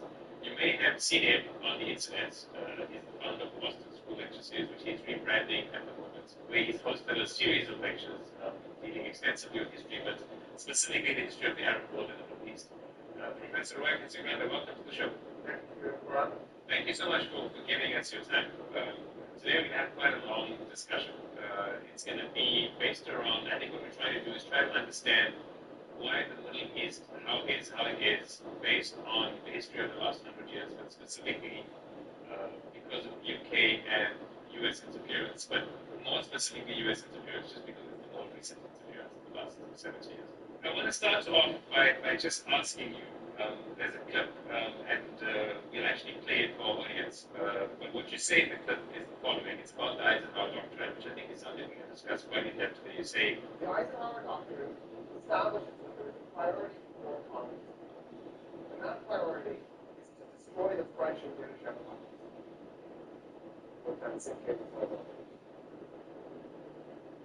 We want to destroy the empires of the two states that were our allies. Our number 2 priority is to prevent Pan-Arabism from succeeding, to prevent the Arabs from unifying and creating a single state. Then after that, we're fighting communism. And for us, what the motivations of the Eisenhower Doctrine were exactly. When you think about it, World War II is the Spanish-American War is the debutante war. The United States goes in there and beats up Grandpa, puts Grandpa in his place, and says, here we are, we just defeated a European state. World War I, the United States plays an important role. They come in late, like let the war come 3/4 of the way through, and then come in the last quarter and be the hero of the day. But it wasn't clear yet that we were going to be the superpower that we became. World War II happens, Europe is ruined. The whole place. Mass carnage. Whole cities are destroyed, and the United States realizes that even though we're going to play this game like the Russians are all violence, the reality is that it's a hegemonic role from this point on. The United States is the single, true superpower. That the Soviet Union at some level is a paper tiger. And so what Eisenhower wants to do is he wants to reframe the world and sort of make, I want to use a term that's been used more recently, but Casa Americana. And so he changes what Truman had done. Truman thought the goal is to sort of isolate the Soviet Union and lock the Soviet Union in. What Eisenhower's thinking is, no, we want to replace the British and French empires. We want to become the new sole superpower. And how do we make that happen? I'm not exactly sure why Eisenhower thought fighting Pan-Arabism was so important, but I think there is a psychological thing. And by the time we get to the Eisenhower administration, it's clear that there's a lot of controlling motives. Right? There's no question about that at all. So part of it is obviously that. But here's the problem. We tend to go for the economic explanation too quickly and too often. There's almost always another explanation that is exactly right. Part of the problem is that, the Arab world is majority Muslim, and there's this sort of historical background of anti-Muslim feelings in Europe, and then of course that gets sent to the United States. So that exists. It's all built into the United States. In the 1760 census, the American colony, it's almost the third largest religion. And so when, I think when Baptist Methodist, but if I'm wrong about that, it's Methodist Baptist, and then number 3 was Islam. And so, part of the American colonial experience was how we de-Islamize the slave population, Christianize them. So there's this sort of deep-seated anti-Muslim feeling that's part of this as well. But I think there's another piece. If you go back in time, all the way to 5,100 years ago, with the exception of really the last 150 or so years, the Middle East has always been host to one of the world's superpowers. And I think after the collapse of the Ottoman Empire, whether people said it out loud or not, that there was a European and an American sense that we can never let there be another Middle East superpower. That this has to end, that this can't go on. So one of the problems that Truman was facing was the fear that the United States had that there was going to be a World War III, but that World War III was making us Germany and Japan, and the United States might not be able to make it together in Japan. So for Truman, the goal was how do we contain Germany and Japan? How do we make Germany and Japan into U.S. vassal states that we can control? Eisenhower began to fear that this bad Arab movement that was taking hold actually worked. We would have another problem. It would be that there would be a new superpower on the block, and he just needed to make sure that it happened. Most readings that we're exposed to in schools and universities and in the media about history is that the US for the last 50 years of the 21st century was mainly concerned with communism, and they obviously were to a very large extent. Wikipedia says this about the Eisenhower Doctrine, which is very different to what you've just said. It says, under the Eisenhower Doctrine, when an Eastern country could request American economic assistance or aid from the US military forces, it was being threatened by armed aggression. Eisenhower singled out the Soviet threat to this doctrine in his doctrine by authorizing the commitment of US forces to secure and protect the territorial integrity and political independence of such nations, requesting such aid against overt armed aggression from any nation controlled by international powers. Why is the world how it is that your interpretations and Wikipedia's interpretations are just so different? Okay, because Wikipedia is doing their official line, and I'm reading through the line, between the lines. So I'll give you some examples. So first of all, if you want to dive deeper into this, work with my mom, Thomas, does a better job probably than what I'm doing here, talking to you about going into the little details about how Eisenhower did this, and why Eisenhower did this. But I'll give you some examples. So, actually, let me just give you two examples. So, one is what happens in 1956. President Nasser nationalizes the Suez Canal, and he does it for economic reasons. He wants to build the Aswan High Dam, he doesn't have the money to do it. Egypt purchased World War II material from Czechoslovakia. Czechoslovakia was a communist state. Britain used that as an excuse to cut off funding for the Aswan High Dam. So then Nasser, the funding came from the United States and Great Britain. Nasser goes to the United States and said, "Are you going to still fund your half?" The United States says, Eisenhower says, "No, the British aren't funding their half, we're not going to fund it." So that ends funding for the Aswan High Dam. Egypt is too poor to build it on its own. So he nationalizes the Suez Canal so that the revenue from the canal will then go to fund the dam. When that happens, the United Kingdom and France attack Egypt. I'm sorry, Israel attacks Egypt first. Israel attacks Egypt, including throwing paratroopers into the Sinai. And the hope was that the Egyptian military team would cross the Suez Canal into the Sinai to defend the Sinai from Israel. Nasser doesn't fall in the bay.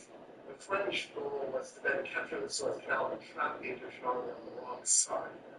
And because Nasser doesn't fall for the bays, the French and British, when they do finally invade, they're not fighting any Egyptian military force, they're just grabbing territory. And Egypt isn't resisting, it's allowing this to happen. Eisenhower steps in on Egypt's side.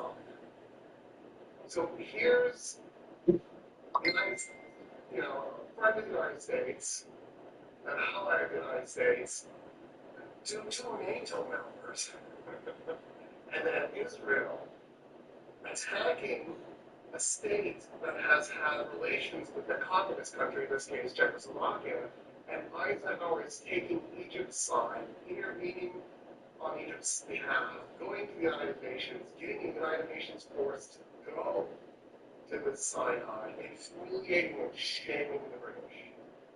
So in that particular instance, if Eisenhower's real fear was the expansion of Soviet influence in the Middle East, he might not have taken Egypt's side, he might have gone in a different direction.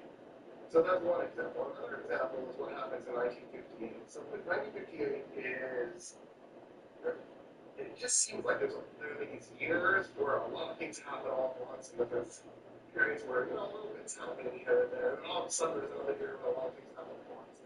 So 1958 is one of those years. Egypt and Syria unify. The Sudan gets independence from Egypt, so it's like going in two different directions at the same time. Iraq is in the middle of a revolution with an overthrowing monarchy. And Iraq is saying that it's planning on the other side of this to probably join the United Arab Republic and join Egypt and Syria. Iraq is also saying that it wants to annex Kuwait in 1915. So there's a lot going on. All of a sudden, the United States sends in the Marine Corps and they invade Lebanon. So if the Eisenhower doctrine was, we're going to defend you, and we're going to defend you from invasion, who got invaded? What was the invasion? Nobody invaded Syria. Nobody invaded Iraq. There was no reason to invade Lebanon. His excuse was, we're trying to prevent a civil war. But there was no civil war. There was a political struggle happening in Lebanon, but there wasn't a civil war. There was a movement in Lebanon to possibly also join Egypt and Syria as well, just like in Iran. But what I think he was really doing was he was doing a show of force. If you do this, bad things will happen. Will literally invade your country. Also, he dropped the threat that he was willing to bomb Iraq, actually, in the event that Iraq did invade Kuwait. And then it seemed to make things weirder. There were in the Iraqi revolution, the socialists were the ones to take over, and they did take over the parliament. So what Eisenhower does is he, instead of backing the monarchists, instead of backing the socialists, he backs the communists. CIA is sending the communist money. But the reason is because he believes, and rightly so, that the communists, they're powerful enough that will prevent Iraq from joining either republic. Well, if it's not already stopping communism, why would he back the communists? In the end, it works, and Iraq doesn't join, and then 3 years later, the United Arab Republic implodes, and Syria declares its independence. And so, in 1958, he sort of just shows his head. He shows what his priorities are. His priorities are to prevent the United Arab Republic from forming. He's willing to work with the communists. Ghani, in a rare moment, is commenting on the things outside of New York, and has just straight up, well, it even said that in the video too, straight up calls on Graham Planner to drop out. That's genuinely crazy. That's very uncommon for him. I wanted to ask, given that you have a sort of ascendant role in the Democratic Party, could you talk about the main Senate race? Do you think that Graham Plattner should drop out of the race? And do you have any intention of endorsing any candidates in Senate races outside of New York, outside you or anyone else? No, I believe that it's time for him to drop out of the race. And my endorsements, made the endorsements at state and federal level, and right here. And he's progressive workers, so understands how harmful Platter is moving right now. Yeah, Platter has to be gone yesterday. He needs to be unpersoned, essentially. He needs to be removed immediately, as quickly as possible. Yeah, Bernie Sanders has also retracted his endorsement from Conduct, and of course, no surprises there. I'm incredibly excited at the fact that they won their races, and that's why I thought this is bad. I think the focus of today should be to respond to the gravity of what so many of us have read. And I think that the only appropriate response is for the campaign to come to an end. That's very direct. Super, super, super direct. That's now delivering scheme democratic strategists and offer at least something. You think it'll prove to the right in the future? Maybe, but I don't actually think Plattner is being sincere about being progressive. I just think he's a rapist. You know, it sucks, but like, that is an intersection that exists in real life. There are people with good political decisions that are bad people. Someone's letter on Substack. I also want to bring in MS Now's Kevin Fry. Kevin is joining us from Portland, Maine, and MS Now's senior congressional reporter and host of Wait Early Allie Vitale. This is a family program, Julie, so I cannot repeat what you said to me during commercial break, but this is messy. It is, that's one word to put it. It is quite messy. It's a, frankly, a problem of Democratic Party filmmaking.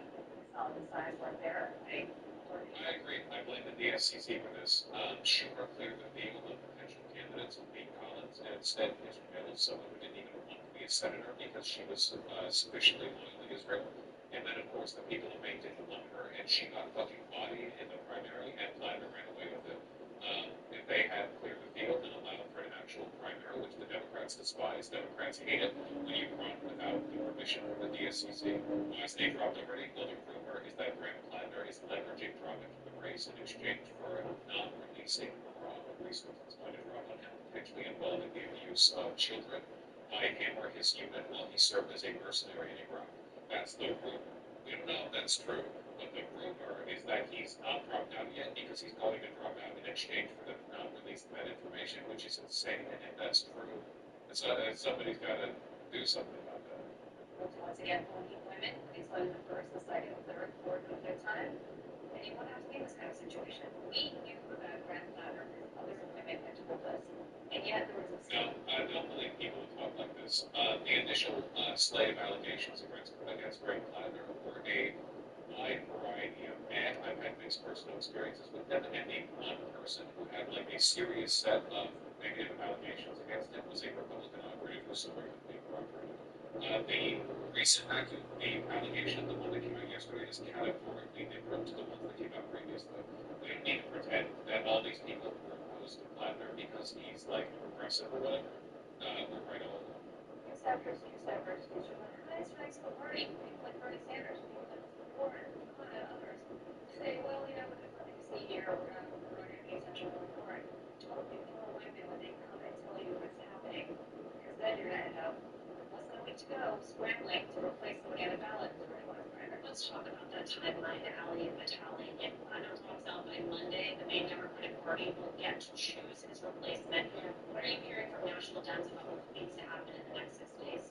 Well, the problem is there's like half a dozen names in the mix. And I say the problem because the word in The most devastating part of the Platter allegations that Emily Sigmar is right. Legitimately, being serious here, and I won't let anyone crack the whip on this again. Get your fucking mind up about it, okay? He's a serious candidate who has been found for raping a woman. The idea that you're framing this in the context of like which insufferable internet content creator was or wasn't right is genuinely like degenerate. I'm not gonna like frog you or be like, oh, you can never make jokes, you can never make live about bad things happening because I do that all the time. But like a bunch of people just treat this like as here's a point where the shit lives or whatever. Shut up, okay? So they were right. Their suspicions were correct. Okay, eat it. Live, move on. News with Democratic sources at the national level, Alicia, has been messy, and of course the more colorful ones that I imagine you guys are using on set. But I think those 2 days on the screen are really important because, of course, you mentioned that July. Blue Sky's been insufferable with the Tony So channel. Blue Sky's always insufferable. Don't even look at it. Who cares? You made the decisions you made based on the available evidence. The available evidence has changed. You make the decisions. That's it. Move on.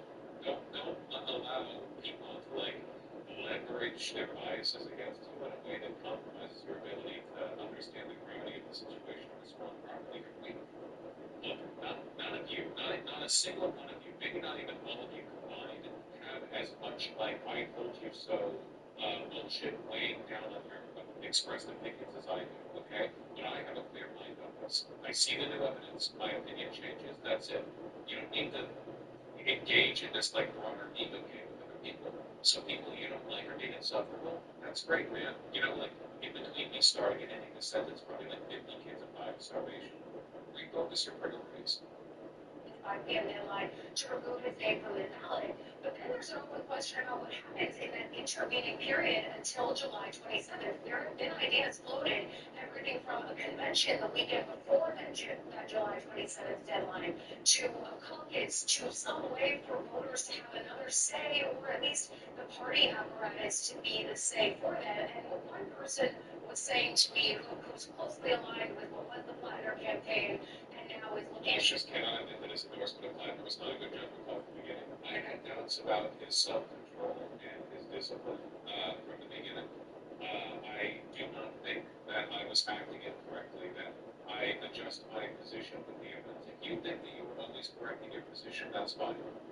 Clearly, the more cautious position from the start is the one that's been validated. You know, it's like you have to be process oriented, not outcome oriented. Is your process better? In this instance, it's produced a better outcome.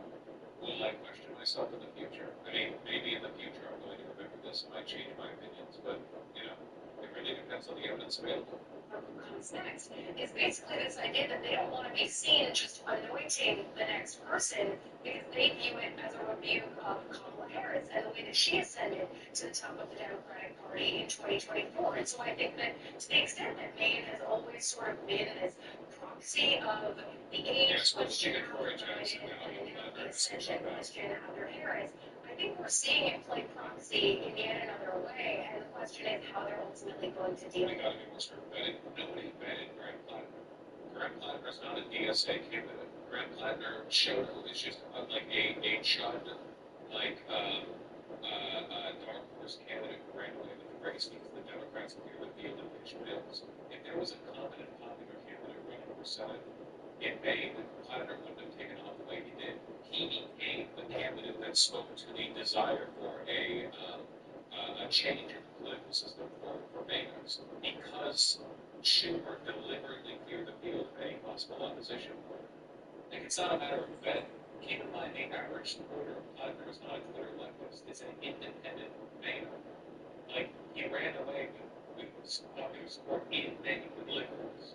Liberals and left-leaning independents. It's not a Twitter lefty thing. I agree, though, that this whole debacle has been an enormous reaffirmation of the importance of extremely strict and controlled candidates. You know, like this is a huge endorsement of the DSA. The DSA, their ability to like lock in and really vet their candidates to be strategic, very important. Like that, but yeah, it's a mess. Can I just say I've been watching you from that beautiful live shot in Maine. I have seen our friend Ali Vitale out in Iowa in the depths of the cold. I have seen Ron Hilliard brave the Arizona sun to the extent that I wanted to send him some sunscreen because I am so concerned about him. Beautiful Maine in summer, but wow, what a mess. What are you hearing from Maine voters? Yeah, it's not unfortunate that they are letting this drama play out in the middle of what is a brutal summer south of here, but like Maine DSA not endorse him. Maine DSA recommended people vote for him, but did not endorse him. He's not a DSA candidate. Maine DSA said he was preferable to Mills or to Collins, and based on the policies that he holds, that is absolutely true. But there's a difference between being an endorsed candidate and a candidate they recommend you vote for. You know, like I recommended people vote for Biden over Trump in 2020. An endorsement is a different level of certification. Like, if there's a difference between, like, I think they're better than this person, endorsement is like our organization has vetted and we are with them. There is a difference. The obfuscation of that difference is being pushed by people with, you know, bad intent, people acting in bad faith. But it's not something you should concern yourself with. At this moment, when it comes to what the voters are saying, obviously a couple weeks ago, after some of those preliminary stories, the latest round of stories about Plattner came out in politics for a very loud claim. It's true, and she has no political motivation. Why don't you do this now? I'm just going to say this once. I know we have to run through this but again, but any like skepticism that you express that takes the form of why did they bring Clinton act this way is illegitimate and should not be taken seriously. Why did she meet for a variety of reasons that you can probably understand if you took a moment after that? Producer Buckingham. The claims have been corroborated. They've been corroborated based on messages from years ago. there's no, this is not even a hill to die on. You're dying in a ditch. The voters I was talking to were more or less open to this idea, that, which is the campaign message that you've seen Blacker give over and over again, that I am a changed man, that I am altering my ways, and I'm going to be a better person, and I will represent you well in Washington. Some of that grace is very much gone as we've been talking to voters throughout the day, including from folks who said that up until just a few days ago, they would have been more than willing to kind of let bygones be bygones and still see it behind him. You mean that Troy Jackson has a very credible accusation of being only a party, but my understanding is that's bullshit. He should have done that. Just hit the nail on the head there. My understanding is that's just complete hearsay and they're just like stupid bullshit. It's just not real.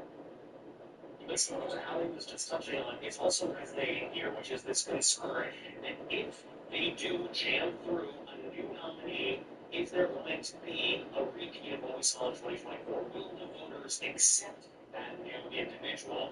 That is also another open question. There's a mixture of what we've heard so far today. It's too bad because I thought he was going to do good. I went to play around, trying to change my mind. And I think a lot of people are doing that now. Taking a second look. It's good for us to pull together and, if I didn't understand it anymore, support him. He's dropping out, let's rally together and find somebody who embraces the cause. Do you think he can still win? Absolutely. I think a lot of the people that I speak to about him are hopeful that he can create a different, create and evoke change in a way that's. A lot of people just aren't aware of how bad the accusations are. Keep in mind, like the average person is just not that politically keyed in. We are different. Holmes absolutely cannot and doesn't seem motivated to do so. And that's part of the proxy conversation that you're seeing here, which is that, some voters really like, and I've heard this throughout the last couple of weeks, they really like what Platter stands for, another play over it. But and when they hear him talk about what he stands for, they hear his platform, they are willing to go back to him and overlook some of the drama. That now is dissipating.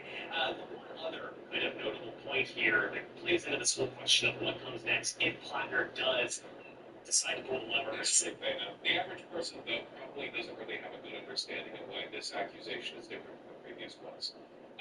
The average person doesn't really know shit. The average person is fucking retarded and honestly doesn't deserve to have a right to vote.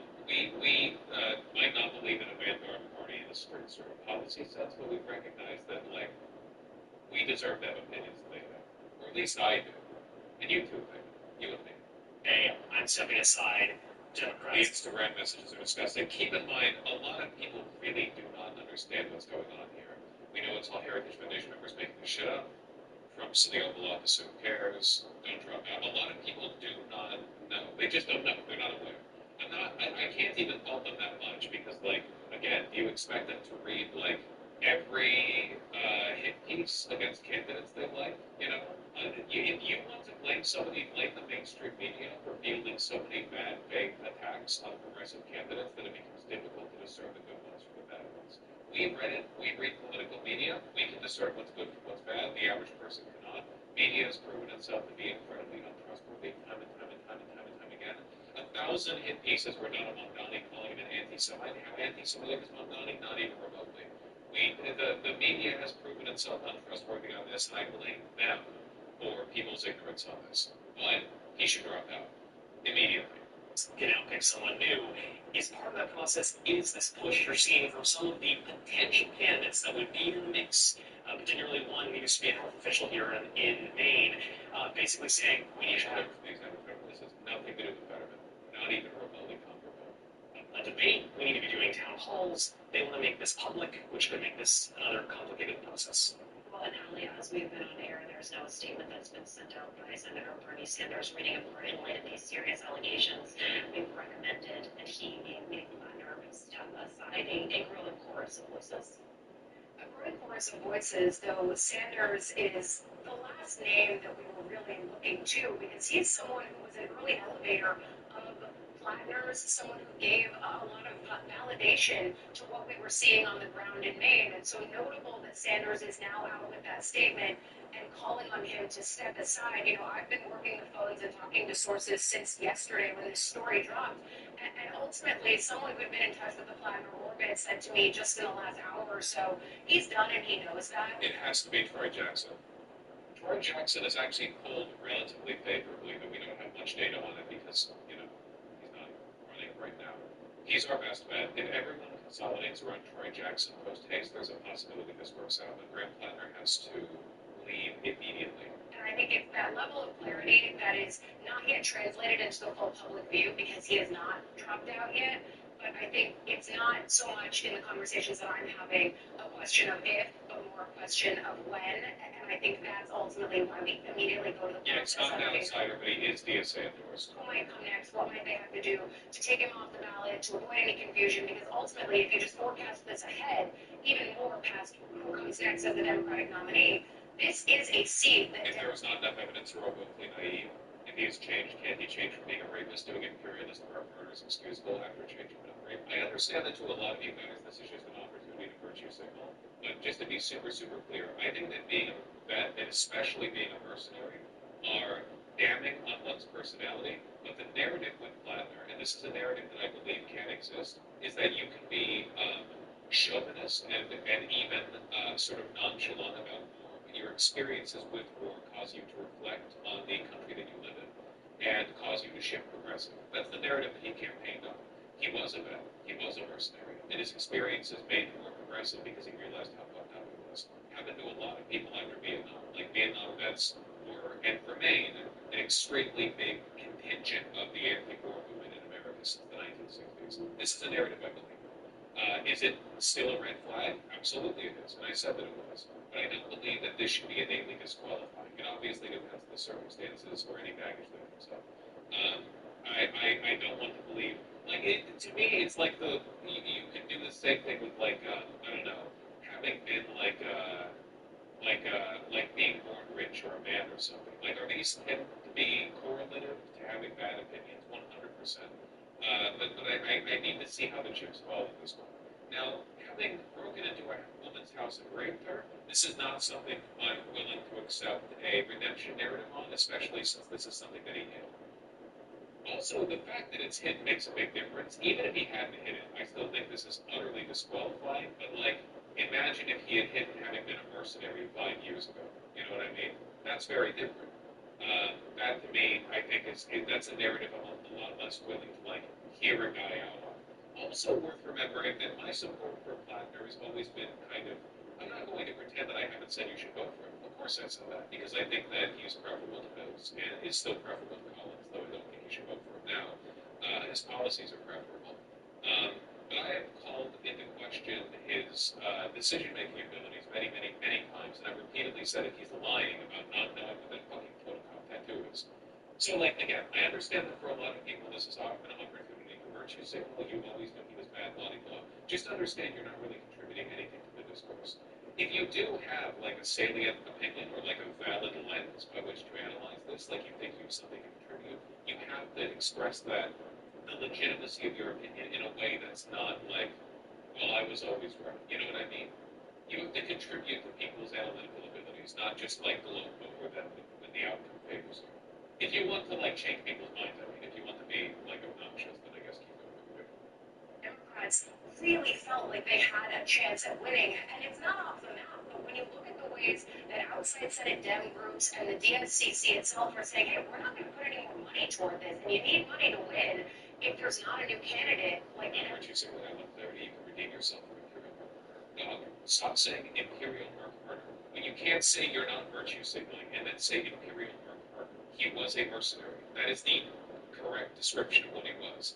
I don't know what he was doing as a mercenary.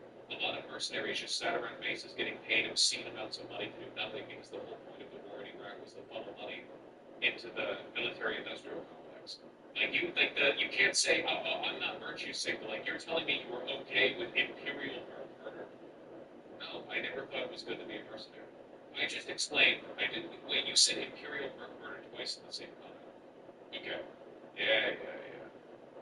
because policies are still preferable to college, might take the maximalist position and say you should vote for him. Because we don't want a rapist in the progressive tent. Because voting is a show, it's a signal of support. You do not want to support a rapist. It just on a purely practical level, it fractures the movement. Because for a lot of people, that for one, like this, the idea that you're doing some kind of like deal with the devil that leads to a positive outcome is said is not true. Wagner's not going to win. You would be supporting a rapist for nothing. You know, the greatest shame is that you betrayed your principles for nothing. It's you're not getting anything for it except like clouding the people. So I just want clarity, being a American serving as a soldier for the Empire, God knows what the Sephiroth talking, and doing God knows what is redeemed and not great. I think that being a veteran, mercenary, private or otherwise, private or public, a lot of mercenaries, most mercenaries are veterans. But having encountered bad things and redeeming yourself is a thing, it's a narrative that I can get behind. I think that many famous and effective anti-war protesters have done that. A good example would be like Vietnam, right? There were people who didn't just get conscripted, but enlisted for Vietnam and came back with a lot of men and spent the rest of their lives protesting against America's wars abroad. That's because when they signed up, they were either nonchalant or they had this like general idea that like maybe war sucks and it's bad, but we're like broadly on the right side.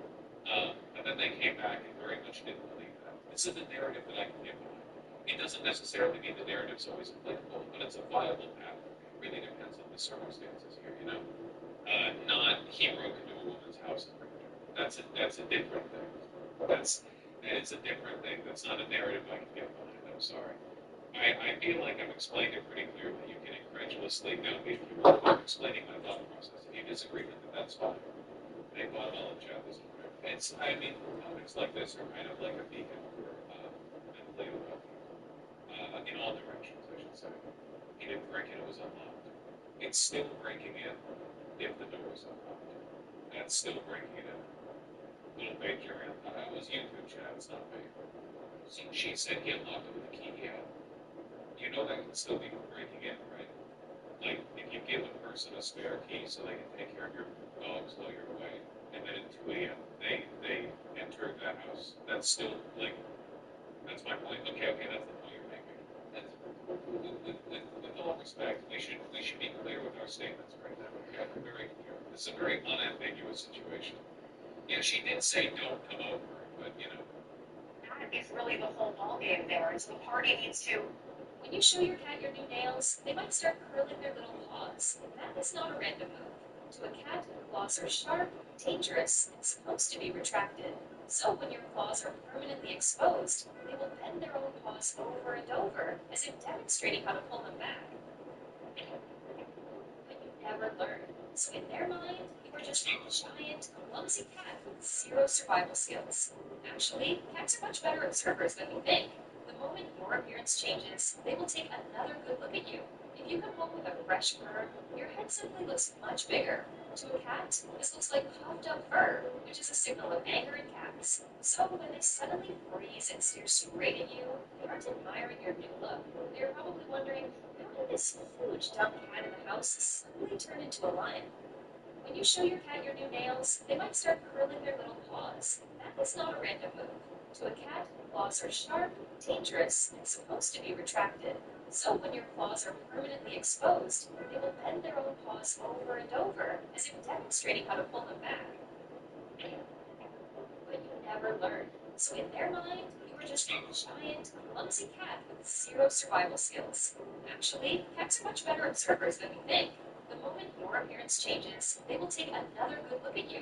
If you come home with a fresh perm, your head simply looks much bigger. To a cat, this looks like puffed up fur, which is a signal of anger in cats. So when they suddenly freeze and stare straight at you, they aren't admiring your new look.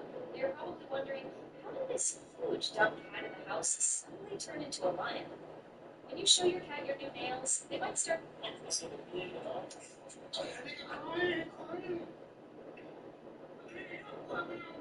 Effectively start from zero, start reinvesting in a new candidate. Like the resource game is a real thing here, and so that puts them on their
Yeah,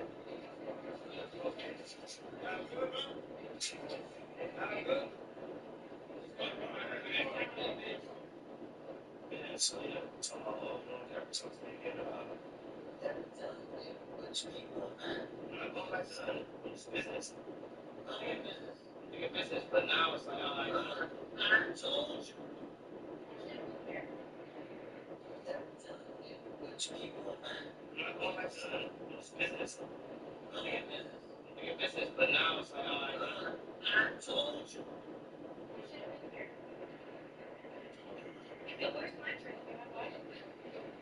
Hey, I took on your truck, I took on that. I took on your truck, I took on that.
So,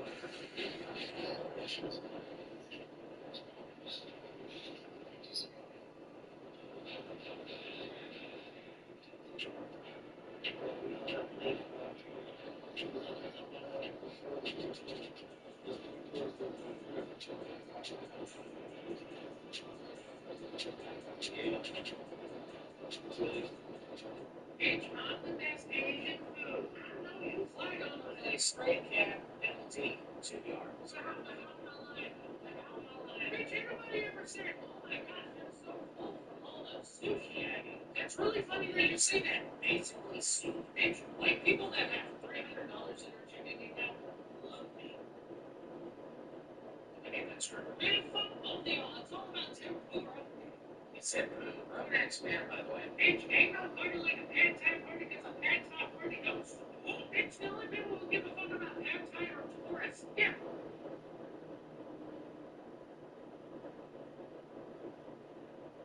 Bitch, you don't know nothing about no tom yum soup. Damn, Asians be eating a lot of soup-like things for real. If it's in a bowl, it's for the soul. Whatever, bitch, it's not as good as curry. Curry, what are you doing here? Bitch, I'm bored. Everybody's talking about soccer now.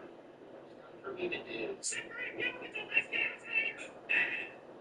There, fuck y'all. Oh, there we go. Curry. Bitch, I understand that Indian is technically Asian, but come on. Curry, oh, Thailand, Vietnam, Japan, Korea, and China all fuck with this shit. Yeah, Curry ain't got nothing on dim sum. Bitch, I wanted to spend over $100 on a bunch of different shit. I just go to a revolving sushi mall. That's right, bitch. Don't get mad. Get your wallet. Besides, Sichuan hot pot is better.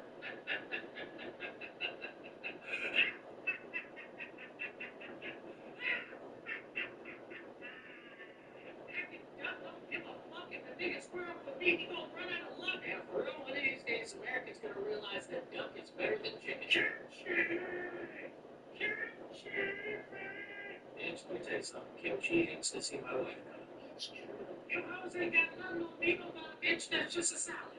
That's a salad. That's a salad with an egg on it. And once again, you're another goddamn son bitch. If you eat it with a spoon, it's gonna be gone soon. Now, this is what I'm motherfucking talking about. A sandwich, bitch. One day, if Subway sandwich shops ever become a big thing in Vietnam, you are done. Have you seen anything like this in Subway? Have you seen anything like this in Subway ever? No. Then sit the foot down, Adobo. No, bitch, I don't even care if you win. I'm just happy that some Filipino shit got mentioned in this video. Look at yeah, for real chat, we get ignored. But our day is come, bitch. Are you gonna go and get some Asian food now? Honestly, I'm probably gonna go to Taco Bell. No, you fucking lying. That same shit I've been talking about.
Man, I was asleep the whole time.